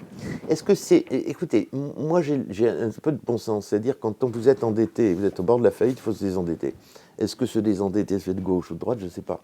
C'est se désendetter. Mais là, il se désendette sur la poche des Français, dans la poche des Français, il vide les poches des Français. Peut-être qu'il faut se désendetter autrement. C'est-à-dire se désendetter en faisant payer les Français, non. Se désendetter en réduisant les 3 budgets, les dépenses de l'État, les dépenses sociales et les dépenses des collectivités locales, déjà. Deuxièmement, en essayant de faire remarcher l'économie, en arrêtant de taxer les petits salariés, les auto-entrepreneurs, les dentistes, les notaires, enfin, de créer de la misère. Donc voilà, c'est tout ça qui est un peu triste. Je pense pas qu'il y ait de politique de gauche ou de droite. Enfin, on est dans la mer, on est endetté. Alors comment on fait pour en sortir ? L'important, les Français ne cherchent pas droite ou gauche, ils cherchent l'efficacité aujourd'hui. Oui, justement, alors à propos de... Et ils ne la trouvent pas. À propos d'efficacité, là on a quelque chose de factuel, ça c'est quelque chose que vous aimez, c'est ce que Tesson nous avait appris, rappelez-vous. Alors la police est obligée de faire de la récupération sur la voie publique par manque de budget. Donc je vous en ai souvent parlé, mais là on atteint le sommet de l'horreur, aussi bien dans le domaine humain que financier. Depuis le début de l'année, chaque semaine, un policier s'est suicidé. Donc 2014. Comme le soulignait un lecteur, c'est à la mort de la République qu'on assiste. C'est avec un laconique tweet de UNSA Police CRS qu'on a ainsi atteint le 50e malheureux, 50e suicide dans la police nationale, etc. endeuillé, suicide d'un collègue avec son arme personnelle à son domicile. Vous n'avez pas vu le ministre de l'Intérieur se mobiliser, ni donner un communiqué public, etc. Ce ministre de l'Intérieur est un enfoiré de première. Moi, j'ai jamais vu ça. J'ai jamais vu un ministre comme ça, 50, vous vous rendez compte, 50 suicides dans la police, non, mais c'est dingue. Mais écoutez la suite. Donc quelque chose d'horrible se passe sous nos yeux. Ces fonctionnaires qui défendent le pays et les citoyens sont poussés vers la mort par l'aggravation de la crise qui elle-même entraîne une hausse des vols, des agressions, etc. etc. Et c'est un cercle infernal qui n'est pas prêt de cesser. L'un de nos lecteurs, que je connais depuis des années, il s'avère que des collègues du commissariat d'Asnières, dans les Hauts-de-Seine, sont amenés à faire les encombrants de chaque mois dans les rues afin de récupérer chaises, armoires, bureaux pour faire face au manque de budget et renouveler le matériel. Alors vous avez l'embarras pour choisir votre voiture entre 3 chauffeurs, etc. Oui, ils sont un peu embêtés. Les collègues procèdent ainsi. La BAC patrouillant repère le matériel qui pourrait être intéressant dans les rues et par la suite, le TC, donc c'est le car ou mascotte police, procède au chargement du matériel. Après, ne vous étonnez pas que les policiers, gendarmes et CRS n'aient plus le moral et qu'une fois par semaine, l'un d'eux mette systématiquement fin à ses jours. Mediapart donc, a fait un article là, sur les suicides, souligne à juste titre que la police compte 50 suicides par an et qu'il y en a eu 700 ces dernières années. Votre commentaire là-dessus ? C'est le désarroi de la France, là on touche la France profonde. Là. Il y a un malheur, il y a quelque chose d'horrible qui est en train de se passer sous nos yeux. Un malheur policier. Et les politiques ne le voient pas. Il y a en tout cas dans la santé et dans la police et dans l'éducation nationale, alors ça pose le problème, oui, faire des économies, mais où il y a un malheur, il y a un manque de direction ou de définition de l'intérêt général émis par en haut et un manque de moyens. Il y a une prolétarisation, portugalisation de la police, effectivement, quand ils n'ont pas de voiture. Ils vont aimer ça. Ils vont aimer. Portugalisation de la police, très bon. Ils n'ont pas de voiture pour aller faire... Enfin, il y a aussi des exemples. Ils empruntent la voiture d'un autre. Ils n'ont pas de téléphone pour téléphoner. Enfin, et les gens ne parlent que, effectivement, d'efficacité, de réduction de la criminalité, etc. Quand on voit l'outil policier dans certains coins et dans certains territoires, c'est tout à fait inquiétant, oui. On accumule beaucoup de choses difficiles, des morts d'enfants, des suicides, des suicides de collègues aussi. Nous comptons à ce jour, hélas, 46 fonctionnaires de police qui se sont suicidés depuis le début de l'année. C'est un drame d'abord pour leurs familles, leurs conjoints, leurs enfants, mais c'est aussi un drame pour l'ensemble de la famille de la police nationale. Et donc l'institution ne pouvait pas rester silencieuse et inactive face à ce phénomène. Un phénomène qui ne ralentit pas. 3 policiers se sont suicidés la semaine dernière. Vous avez quand même vu qu'il y a une hausse de la criminalité absolument phénoménale due à la crise.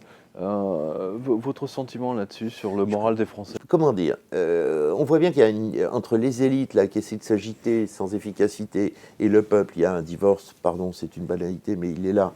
Et ce divorce, en tout cas ce fossé, se creuse. Ce sentiment d'inefficacité, d'incurie, hein, des décisions, des effets d'annonce suivis de rien. Hein, c'est comme si le temps médiatique et le temps politique n'étaient pas corrélés.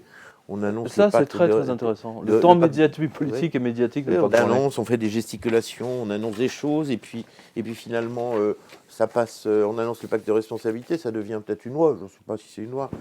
1 an et demi plus tard, hein, le MEDEF qui traîne les pieds, il faudra des décrets d'application. Enfin, moi, je suis un petit chef d'entreprise. Le CICE, c'est-à-dire qu'il devrait, comme des milliers de chefs d'entreprise, il a été annoncé en 2012. Hein.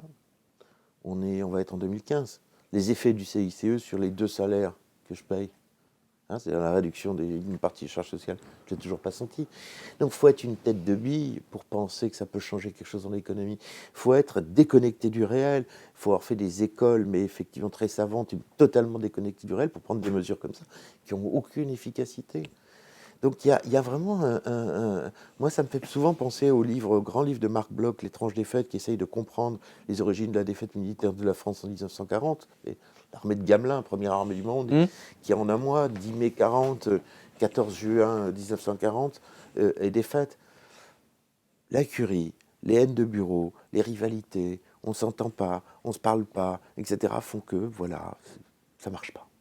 Jean-Marc Benamou, en tout cas, merci à vous de nous avoir accompagnés pour cette revue de presse. Je sais que vous avez un emploi du temps, donc vous êtes obligé de nous quitter. J'étais heureux de partager ce moment avec vous, cher Pierre, voilà. Au nom et en souvenir de notre quotidien de Paris et de Philippe Tesson. On peut l'embrasser, Philippe Tesson. Absolument. Donc je recommande votre livre, hein, parce que je l'ai dévoré, hein, je vous l'ai dit, en 3 jours. Je n'ai pas pu le lâcher. C'est rare les livres qu'on ne peut pas lâcher. Hein, j'ai acheté un autre livre, Sarkozy m'a dit, ou je sais pas quoi, là, c'est un livre qui est en ce moment qui est nul, franchement, qui est nul, mal écrit. On voit la littérature vraiment, là ils essaient de faire un coup de fric, alors que franchement là on voit que vous avez vraiment bossé dessus. C'est un bonheur de lecture, on apprend beaucoup de choses, on apprend surtout la manière dont ça fonctionne à l'Élysée, et justement qu'en fait, ce que vous montrez bien d'ailleurs, c'est que les mecs, ils s'en foutent complètement de la France. En fait, ce qui les intéresse, c'est leur petite carrière, c'est leurs petits avantages, leurs petits privilèges. Vous avez raison de dire que, effectivement, on est à la cour de Louis XIV. Le problème, c'est que Louis XIV avait les moyens de dire « bon, je construis le château de Versailles et je vous emmerde tous », alors qu'aujourd'hui, on a un président qui ne peut rien faire, hein, qui ne peut strictement rien faire. Hein, je ne sais pas ce que vous en pensez, mais voilà. Donc je recommande vraiment votre livre qui est excellentissime. Merci à vous. Pierre. Merci de votre accueil et à la revue de presse. Bien. Georges-Marc Benamou nous a quittés, donc je continue cette revue de presse avec vous. Et justement, donc spécial bling bling, hein, voilà. Spécial monnaie de singe. L'Autriche vend sa banque pourrie à la monnaie de singe américaine. Bah oui. Et avec, écoutez bien, avec la complicité de la BERD. Alors, sauvé l'été dernier par les budgets de l'éducation nationale et celui de l'armée autrichienne, Ils ont pris tous les salaires des profs, des militaires, etc. pour sauver les banques en faillite autrichiennes. Vienne a toujours 2 grenades nucléaires dégoupillées dans ses mains, à savoir les banques balkaniques de la Hypo Adria. Et figurez-vous qu'ils ont trouvé un pigeon pour les acheter, si. Peut-être les élus en slip de la Seine-Saint-Denis ? Non. Eux, ils n'ont pas de planche à billets, justement, c'est ça leur problème. Reuters rapporte ainsi que les 2 banques ont été mises en vente sur le Bon Coin autrichien et que le groupe américain Advent est candidat avec l'appui de la Banque pour la reconstruction européenne, la fameuse BERD, dont Jacques Attali était le président à un moment donné. L'info a été donnée, bien entendu, pendant le week-end pour ne pas affoler les clients. Si vous êtes candidat, sachez que c'est trop tard puisque c'est la planche à billets américaine qui va racheter ces banques. Il faut bien que ça serve à quelque chose. Même, vous savez, avec une photocopieuse, on peut même acheter une banque en faillite, ça pose aucun problème. On remet une couche de monnaie de singe et puis ça y est, la banque est florissante. Fabuleux, non ? Voilà. Donc, vous voyez, c'est le rayon lumineux. Vous savez, ils ont tous les banquiers là, de la monnaie de singe, ils ont tous ça au doigt, vous voyez. Un rayon magique, et ça y est, paf, une banque en faillite, tout à coup, elle se porte super bien. Donc, Bruxelles avait ordonné aux Autrichiens de vendre toutes les agences qui se trouvaient dans les pays de l'Est. Et bien voilà, elle a été transformée, entre-temps, en bad bank, comme si elle ne l'était pas déjà avant. Et donc, vous avez l'article complet, bien entendu, sur Reuters. Alors, pendant que les Américains font de la planche à billets à gogo, à ne plus savoir qu'en faire, la France, elle, et vous l'avez entendu tout à l'heure même de la bouche de Georges-Marc Benamou, il nous a dit des choses vraiment très très intéressantes, eh bien nous on observe la mort de la France au ralenti. Alors ici par exemple, les communes de la Loire. Les hommes et les femmes politiques nous disaient que la crise était terminée, mais il se trouve que la presse régionale, pourtant bien aveugle, est forcée maintenant de constater de visu que la France s'est transformée en Grèce. Ainsi, dans le quotidien Le Progrès, alors là, ils ont fait un très très bon boulot, bravo, vous pouvez lire que 450 magasins ont fermé en 4 ans. 450 magasins en 4 ans. À seulement, grosso modo, vraiment c'est minimum, 2 personnes par boutique, ça fait quand même 900 emplois qui ont disparu. Faute de repreneurs, faute de clients, sans bruit et surtout sans que personne ou presque ne s'en aperçoive, nous dit le journal, les petits commerces ferment peu à peu. Si dans les communes de moins de 2500 habitants, l'activité commerciale est aujourd'hui souvent réduite à néant, les communes les plus importantes de la Loire sont aussi touchées. Saint-Étienne, Firminy n'y échappent pas. Et oui, le seul endroit où vont les Français avec un porte-monnaie détruit par la folle hausse des impôts, c'est dans les carrefours et les Auchan locaux. Et justement, on a une autre information, comme quoi le panier moyen a baissé entre 20 et 50%. Donc, mais ils vont dans ces super hypermarchés parce que les prix sont moins chers. Mais malgré cela, certaines semaines, c'est même beaucoup plus. Il y a des semaines, en fait, techniquement, les directeurs de supermarchés ont vu que la fin du mois, maintenant, c'était entre le 11 et le 15 du mois. Voilà, pour la majorité des Français. C'est la spirale infernale des plans d'austérité. Le plan d'austérité que vous vivez, que nous vivons en ce moment, chaque jour depuis maintenant 2008. Allez, encore quelques semaines, M. Valls va nous imposer le contrôle des prix, comme le ministre des Finances, avec les assignats. Lire ici Le Progrès pour le croire. Merci à notre lecteur, M. Guillamier. 1 500 € par mois, voilà ce qu'il reste quand Laurent a payé les charges et le loyer. Son secteur est l'un des plus touchés. Le carnet de commandes en chute libre. Depuis le début de la semaine, seulement 3 devis fournis et toujours aucune réponse des clients, de plus en plus séduits par le travail au noir. Les petites entreprises touchées en plein cœur. En un an, baisse vertigineuse pour le secteur du nettoyage, l'électroménager ou encore l'habillement. Ici, même les soldes ne changent quasiment rien à la tendance de fond. Dans cette boutique, pour résister à la crise, moins de produits exposés, moins de gamme de tissus, du café aux clientes, et côté prix, des négociations même pendant les soldes. Alors justement, vous voyez que la France est en train de couler, ils sont tous en train de racheter nos châteaux avec la planche à billets. Quand c'est pas le dollar, c'est le yen. Si l'un de nos lecteurs au Japon pouvait m'envoyer l'équivalent de ce médaillon avec le yen, ça serait drôle, comme ça on aura le truc complet. Je vais vous montrer le communiqué intégral de la Société pour la protection des paysages et de l'esthétique de la France. Alors ça paraît un peu compliqué, ça s'appelle le SPPEF, mais il nous parle des ventes de nos sublimes châteaux historiques construits ni plus ni moins que par Ange Jacques Gabriel. Rien que ça. Hein. Jules Mansart, rien que ça, Dubreuil, etc. Cet article est passé totalement inaperçu alors qu'il date du mois de mai. Un grand merci donc à notre lectrice Madame Landry, à qui cela n'a pas échappé. Et cette association hurle au scandale pour les ventes. On va vous montrer également le site de l'Office national des forêts, hein, où vous avez également les photos de ces châteaux. Mais enfin, je vais quand même vous donner quelques exemples. Le pavillon de la Muette, hein, en forêt de Saint-Germain, œuvre d'Ange Jacques Gabriel, justement premier architecte du roi, conçu pour Louis XV, puis modifié par Louis XVI, ce pavillon de chasse royale, le plus abouti qui nous a été transmis, avec ses annexes fonctionnelles, cuisine, etc., est inséparable de la forêt domaniale, qui l'abrite. Bah oui, évidemment. Ensuite, non mais c'est incroyable, ils sont en train de vendre le château de Versailles. Je l'ai dit il y a 3 ans ou 4 ans, ils finiront par vendre Versailles. Non mais attendez, écoutez bien, de la surintendance des bâtiments à Versailles, justement, œuvre de Jules Hardouin Mansart, premier architecte du roi, qui accueillait l'essentiel de l'administration des arts sous l'Ancien Régime, ainsi que le cabinet des tableaux du roi, où étaient conservés les fleurons des collections de peinture de la couronne, aujourd'hui exposée au musée du Louvre. Voilà, eh bien la surintendance des bâtiments de Versailles est à vendre. Voilà, donc je sais pas, il y a certainement un milliardaire en planche à billets en assignant une monnaie de singe, qui doit s'appeler Monsieur Tarzan sans doute, qui peut le racheter celui-là aussi. Alors ensuite, vous avez la porte du Cerf-Volant à Buc, pavillon de Suisse du milieu du XVIIIe siècle, attaché au mur de l'ancien petit parc du château de Versailles. Vous voyez qu'ils sont en train de vendre Versailles finalement. Ils sont en train de vendre Versailles en fait. Voilà ce que ça veut dire. La caserne des gardes du corps du roi Charles X à Saint-Cloud, édifiée entre 1825 et 1827 par Eugène Dubreuil, architecte aussi des bâtiments du roi. Rare construction de ce règne et seul bâtiment d'envergure ayant échappé à l'incendie du palais en 1870. Voilà. Et la Société donc pour la protection des paysages et l'esthétique de la France hurle au scandale et elle a raison. La SPPF a demandé au ministère des Finances de bien vouloir suspendre la vente de ces monuments, ainsi que tout démembrement d'un domaine national jusqu'à l'entrée en vigueur des lois patrimoine. Bercy. Mais comment ces enfoirés d'énarques à Bercy peuvent-ils vendre les châteaux de Versailles? Enfin, attendez, ils sont en train de vendre tout ce qui est autour du château de Versailles, vous voyez? Un petit bâtiment par-ci, dans un coin, là-bas. Et puis au final, ça va se rapprocher du centre, comme ils font d'habitude.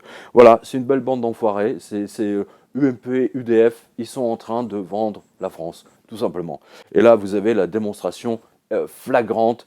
On peut pas avoir mieux comme exemple que tous ces châteaux. Vous avez peut-être vu des pages entières d'annonces dans la presse. L'État vend ses bijoux de famille, c'est-à-dire son patrimoine immobilier de prestige, notamment en plein cœur de Paris.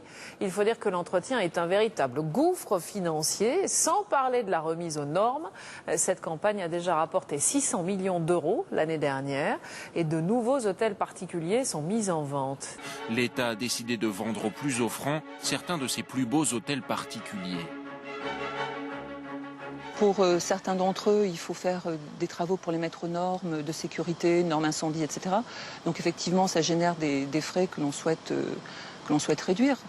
En 2006, l'objectif, c'est 480 millions d'euros de recettes. Une belle somme, certes, mais qui ne représente que 0,04% de la dette de l'État. Quand ce n'est pas les Américains, figurez-vous, c'est les Chinois. Alors, vous avez vu que les Chinois, il y a une embrouille phénoménale. Bercy, le ministère des Finances, justement, a signé un accord absolument scandaleux avec les Chinois qui sont en train de racheter l'aéroport de Toulouse. Voilà, c'est parfait pour espionner. Alors là, ils sont excellents. Les Chinois, ils sont très très bons en espionnage. Voilà, c'est ce que disent certains. Ils disent d'ailleurs les Chinois promettent d'accroître les liaisons aériennes entre la Chine et Toulouse, d'avoir un regard plus international sur cet aéroport. Non, en fait, ce qui embarrasse beaucoup le gouvernement dans cette affaire, d'abord, c'est le symbole.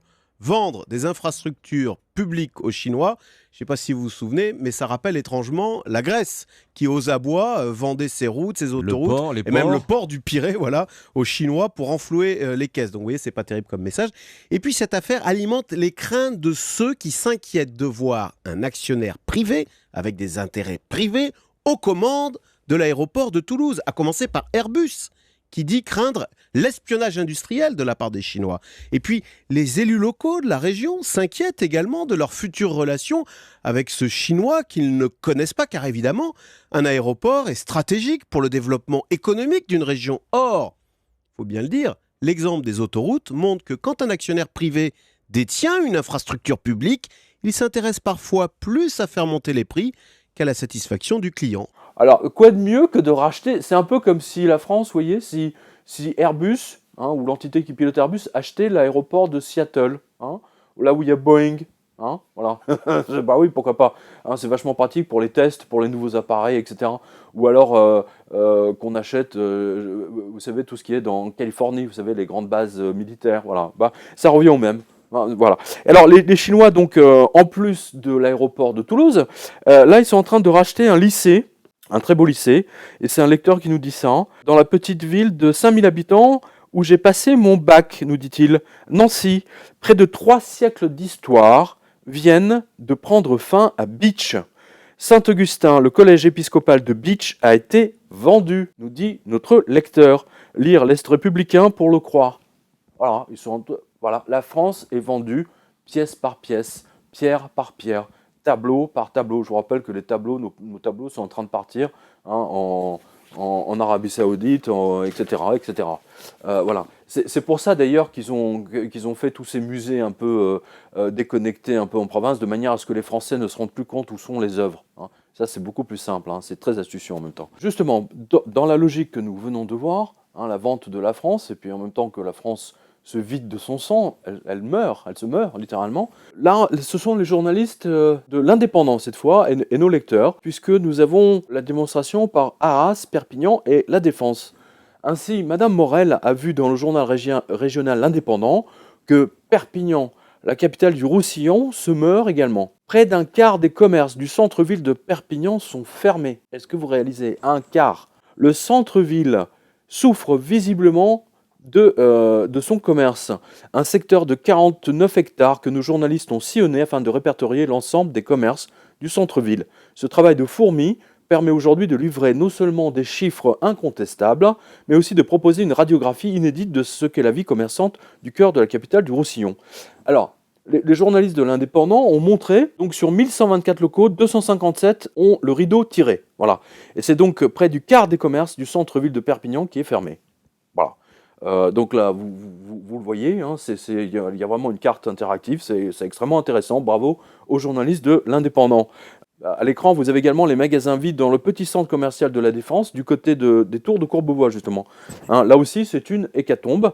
Merci à Marilyn et à notre lecteur d'Arras, qui nous montre justement que cette ville, eh bien, écoutez, elle est décimée de la même façon. Et notre lecteur Confucius donc, a vu que le journal Le Monde a été obligé de constater que les bureaux se vident. Chose que vous qui suivez cette revue de presse depuis maintenant 5 ans, vous savez ça depuis longtemps, c'est pas nouveau pour nous. Mais quand un journal veut rester aveugle le plus longtemps possible, ils n'ont pas le choix parce que là ça crève les yeux comme on dit. Eh bien le quotidien on a fait tout d'un coup 3 articles afin de se rattraper comme vous pouvez le voir. Voilà. Mieux vaut tard que jamais. Le journal Le Monde découvre l'étendue des dégâts une demi-décennie après nous avec la revue de presse. Bravo à eux. Toujours dans la même logique, on continue. Les Français sont de plus en plus nombreux à être au chômage.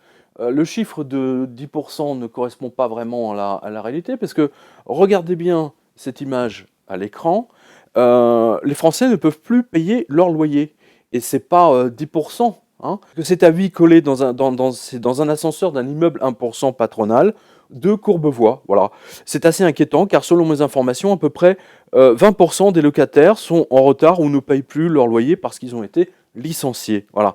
L'organisme de collecte du bailleur tente donc de trouver une solution avec les services sociaux de la ville, comme vous pouvez le voir. Mais c'est quand même extrêmement parlant. Voilà. Et d'autant plus que ce n'est pas vraiment une HLM, mais un 1% patronal. Donc vous voyez bien que les Français sont pris entre différents comment dire, dans différents étaux, hein, si je peux me dire. D'un côté, la pression fiscale du gouvernement, de l'autre, la pression fiscale des banques, hein, qui pompent allègrement avec toutes sortes de commissions d'intervention, et j'en passe et des meilleurs. Les huissiers qui se goinfrent allègrement sur la moindre lettre recommandée. Et bien entendu, quand les gens, à un moment donné, ils ne peuvent plus payer. Voilà. Et c'est vraiment un drame. Et donc là, on descend doucement. Effectivement, c'est l'enfer de Dante. Hein. C'est un peu ça. Alors, justement, regardez bien. Vous vous souvenez, il y a à peu près 2 ans, le ministère des Finances a expliqué aux Français qu'ils avaient tout intérêt, qu'ils allaient débloquer le plafond pour les livrets A, qu'ils allaient pouvoir mettre toutes leurs économies, etc., que ça va être rémunéré. Je crois qu'on n'était plus 2 ou 3%, je me souviens plus. Et puis progressivement, vous avez vu, chaque année ou tous les 6 mois, pof, on est descendu d'un cran. Alors voilà, là je vous donne une petite information de l'Express dans lequel on apprend en toute discrétion que dès le 1er février 2015, le taux de rémunération du livret A passera de 1%, donc vous voyez de 3 on était descendu à 1, attention, pour les tambours, 0,75%. Autrement dit, c'est vous qui payez pour que votre argent reste sur le livret A. Hein, parce que l'INSEE a beau bidouiller les chiffres de l'inflation, hein, dans leur panier pour vérifier la hausse des prix, ils peuvent mettre des blocs de béton, hein, la chaussure de ski, les patins roulettes, que sais-je encore. Ils ne peuvent pas descendre à moins de 3. Hein, 3%, c'est l'inflation strictement minimum. Là, l'État français va rémunérer le livret A à 0,75%. Ça veut dire que vous payez 2,25%. Voilà. Bonjour l'arnaque. Hein, il y avait Bonjour Tristesse de Françoise Sagan. Ben là, vous avez Bonjour l'arnaque de Bercy. Merci Monsieur Rothschild. Merci Monsieur Macron, hein, sémillant ministre des Finances, et Monsieur Sapin, bien entendu. Hein, c'est un tandem extrêmement intéressant. Donc le journal nous dit pourquoi le taux de livret A pourrait à nouveau chuter en février prochain. Le niveau actuel de l'inflation n'augure rien de bon pour les épargnants. Si la faible hausse des prix actuels se confirme en cette fin d'année, le livret A, actuellement rémunéré 1%, devrait voir son taux baisser à 0,75 dès le 1er février. Les arnaqués, comptez-vous, hein, comme on dit. C'est plus du vol, mais c'est du viol. Hein, à ce niveau-là. C'est le viol des Français, littéralement. Voilà, je n'ai plus de mots dans mon vocabulaire pour décrire ce vol permanent des économies durement gagnées par vous, chers lecteurs. Et à côté, franchement, je trouve que les gens de la mafia, finalement, sont des gentils amateurs à côté de Bercy, hein, parce qu'une inflation à 0,75, là, si Bercy nous sort, l'INSEE nous sort ça, INSEE de la triche, là, il faut vraiment faire très fort. Hein. Donc, merci à Monsieur Taki, qui a vu cette information de l'Express. Alors, justement, dans la même logique, hein, spoliation, hein, c'est notre catégorie spoliation, hein, l'AGFI, journal extrêmement sérieux, nous apprend que, je cite, « La réforme des procédures collectives de faillite trouve un second souffle. Le projet de loi Macron relance la mesure permettant de forcer les actionnaires en place à accepter la conversion des créances en capital. » Alors, qu'est-ce que ça veut dire ? Ben, vous allez voir, c'est très fin, c'est très sioux. C'est un peu comme la loi du 3 janvier, vous voyez. Écoutez bien. Notre lecteur, Monsieur Confucius, nous dit « Réforme des faillites égale cession forcée égale atteinte au droit de propriété. » Qui fixera le prix, justement ? Sur quel montant ? Cette forme de spoliation viendra s'appliquer au cas de faillite bancaire qui imposera l'échange d'une action de la banque contre tout ou partie de l'épargne et dépôt des Français, comme en Espagne. Voilà. Donc, vous pouvez voir toute l'information complémentaire sur l'AGFI. Et vous comprenez que finalement, là, c'est quand même extraordinaire, parce que c'est une... il y a 2 ans, j'étais à Chypre, mais vous voyez que maintenant, Chypre se passe en France. Hein, et que BFM, VC, iTélé et tous les autres se gardent bien de vous dire toute cette arnaque, méga arnaque, où les Français sont volés en permanence. C'est extraordinaire, absolument extraordinaire. Je félicite ce gouvernement, et d'ailleurs je souligne, je ressouligne à nouveau ce que nous a dit Georges-Marc Benamou tout à l'heure. C'était très intéressant, il nous dit que François Hollande a appliqué tous les plans que Nicolas Sarkozy aurait dû faire. C'est absolument magique, quoi. Non mais on vit en plein, c'est Disneyland là, c'est Antubéland, pardon, excusez-moi. Hein, c'est plutôt Antubéland. La France est ultra endettée. Ça veut dire quoi ? Ça veut dire que la France est en faillite, faut le dire. À partir de ce moment-là, ça veut dire quoi ? Ça veut dire que la France va émettre un certain nombre d'obligations tous les ans. Bien trouver un crétin pour les acheter. C'est qui le crétin? Ben, c'est vous.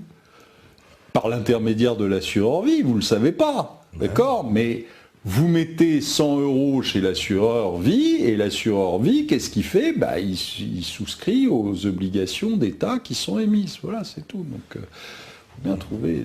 Le livret A, c'est pareil. C'est pas une association de bienfaisance, l'État. C'est tout simplement parce qu'il avait des obliges à placer, qu'il fallait bien qu'il y ait des gens pour les acheter. Donc comme ça ne vous viendrait pas l'idée de les acheter naturellement, bah on vous le fait par l'intermédiaire du livret A, c'est parfait.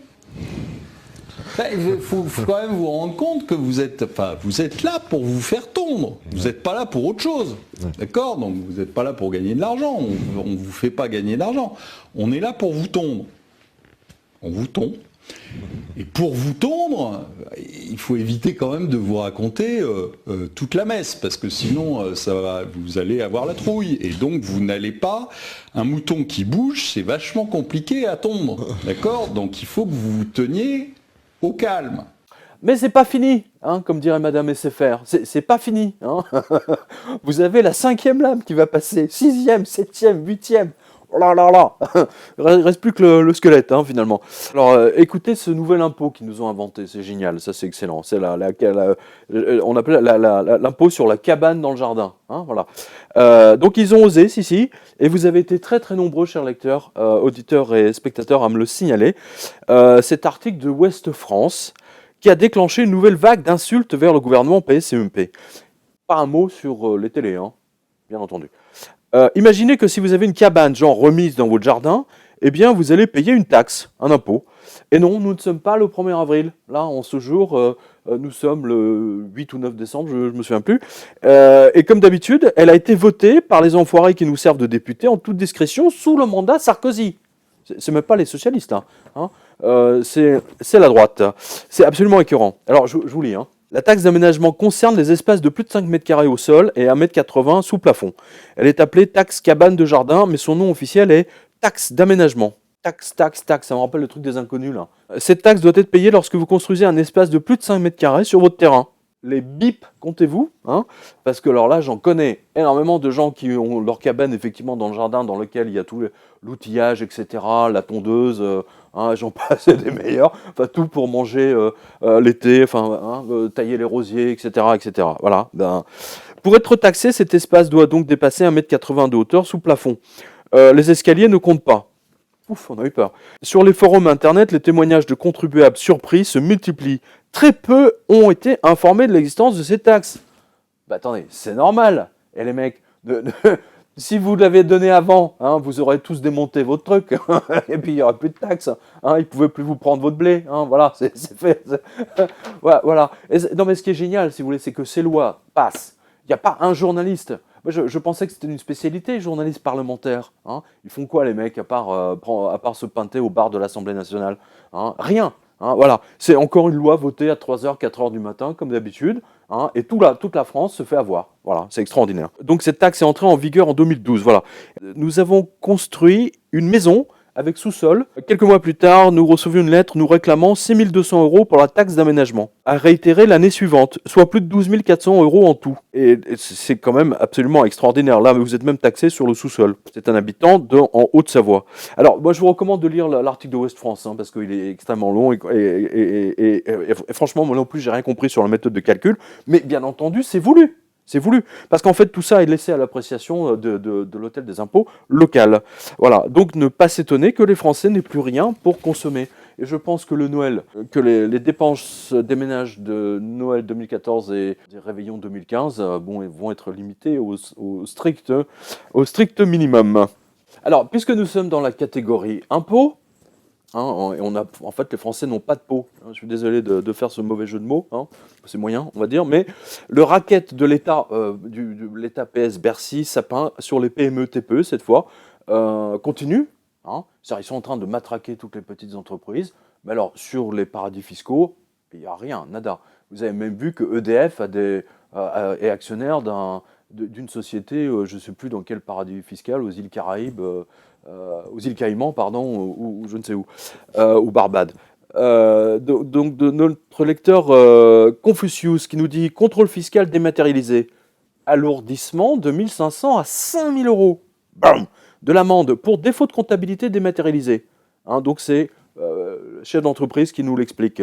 Alors, notre lecteur nous dit, donc, petit 1, nouvelle contrainte en temps et en argent pour les TPE et les PME, nouvelle sanction financière qui ne fera qu'aggraver leur situation vers la faillite, et 2, montant totalement disproportionné de l'amende par rapport à l'infraction.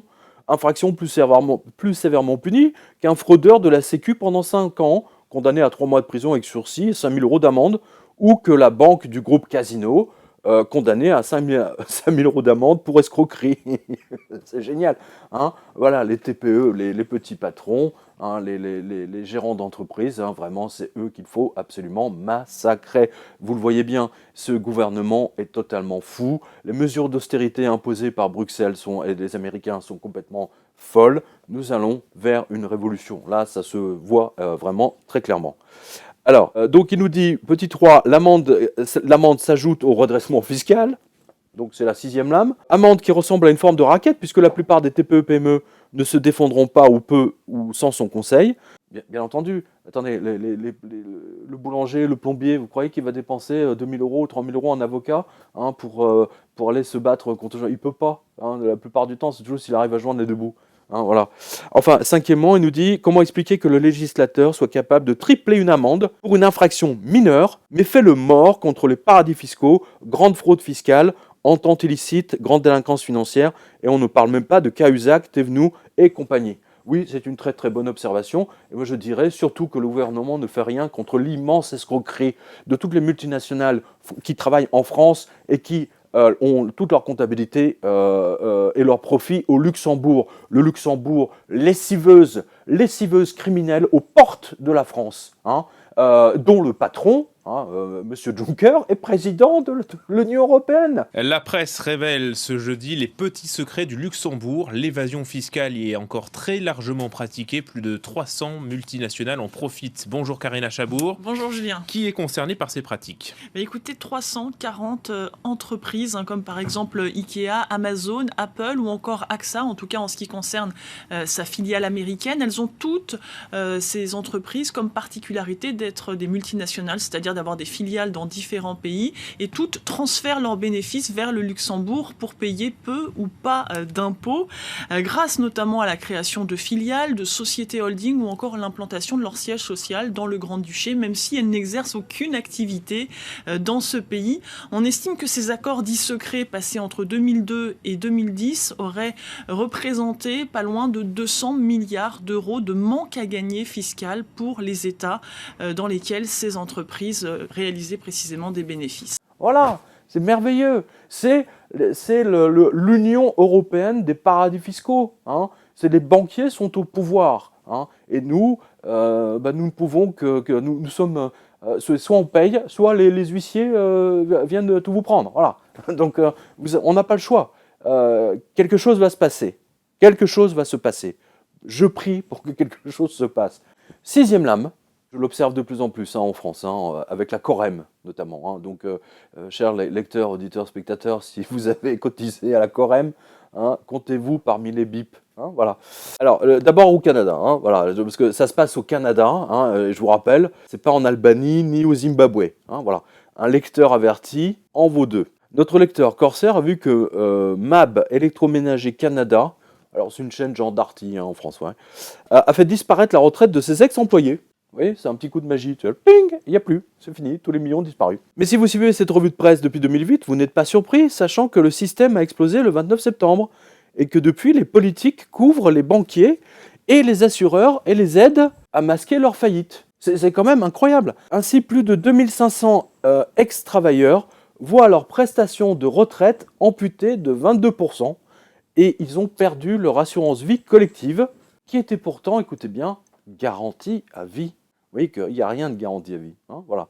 Il ne faut jamais dire jamais, il ne faut jamais garantir à vie. Hein, c'est la même chose. On est dans un James Bond là, vous voyez. Bon, alors, on suppose que cette faillite était préméditée, a déclaré M. Ouimet, directeur québécois du syndicat Unifor. Environ 700 employés ont perdu leur emploi lors de la fermeture le 20 juin. Plus de 1600 ex-employés participaient au régime et 925 sont à la retraite. MAB est un fabricant mexicain. d'électroménager qui a acquis l'usine de Montréal en 2005, blabla, et produisait, etc., des marques, vous savez, c'est de General Electric, Hotpoint, etc. Et donc, en 2007, eh bien, ils ont dit qu'ils transféraient toutes les activités au Mexique, hein, puis ils ont licencié tout le monde. Voilà, bon, le truc classique. Le 25 août dernier, 25 août, observez bien, 25 août, hein, c'est pas le 15 septembre, hein, quand tout le monde est rentré, c'est le 25 août. Surprise, MAB a déclaré la faillite. Adieu retraite, veaux, vaches, cochons, assurance collective et les 18 millions de dollars pour les travailleurs âgés. Le régime prend fin, la caisse de retraite doit être liquidée, mais n'est pas en faillite, l'employeur ne peut pas s'en servir. Donc voilà, vous êtes prévenus, car vous voyez que les faillites en chaîne déclenchent des effets collatéraux particulièrement pervers, sans parler du fait que du coup, beaucoup des cas de ces retraités devront maintenant choisir entre rembourser des crédits ou manger. On a beaucoup de complémentaires santé, retraite, qui ne remboursent plus. Hein, il y en a déjà, j'en ai vu 3 ou 4 déjà qui ont dit à leurs adhérents, on dit voilà, nous sommes désolés, on n'a plus d'argent, il faut qu'on baisse de 30% ce qu'on vous verse. Regardez bien l'effet pervers, parce que l'effet pervers est le suivant. Il y a beaucoup de retraités qui ont calculé justement qu'avec leur complément retraite, etc., eh bien, ils vont pouvoir s'acheter une maison avant de partir à la retraite, hein, une petite maison, l'appartement, ce que vous voulez, et que grâce à leur complément retraite, pour lequel ils ont cotisé pendant 10 ans, 20 ans, peu importe, va leur permettre justement de rembourser tout ça, que leurs comptes sont à l'équilibre. Et bien là, c'est fini. Leurs comptes ne seront plus à l'équilibre.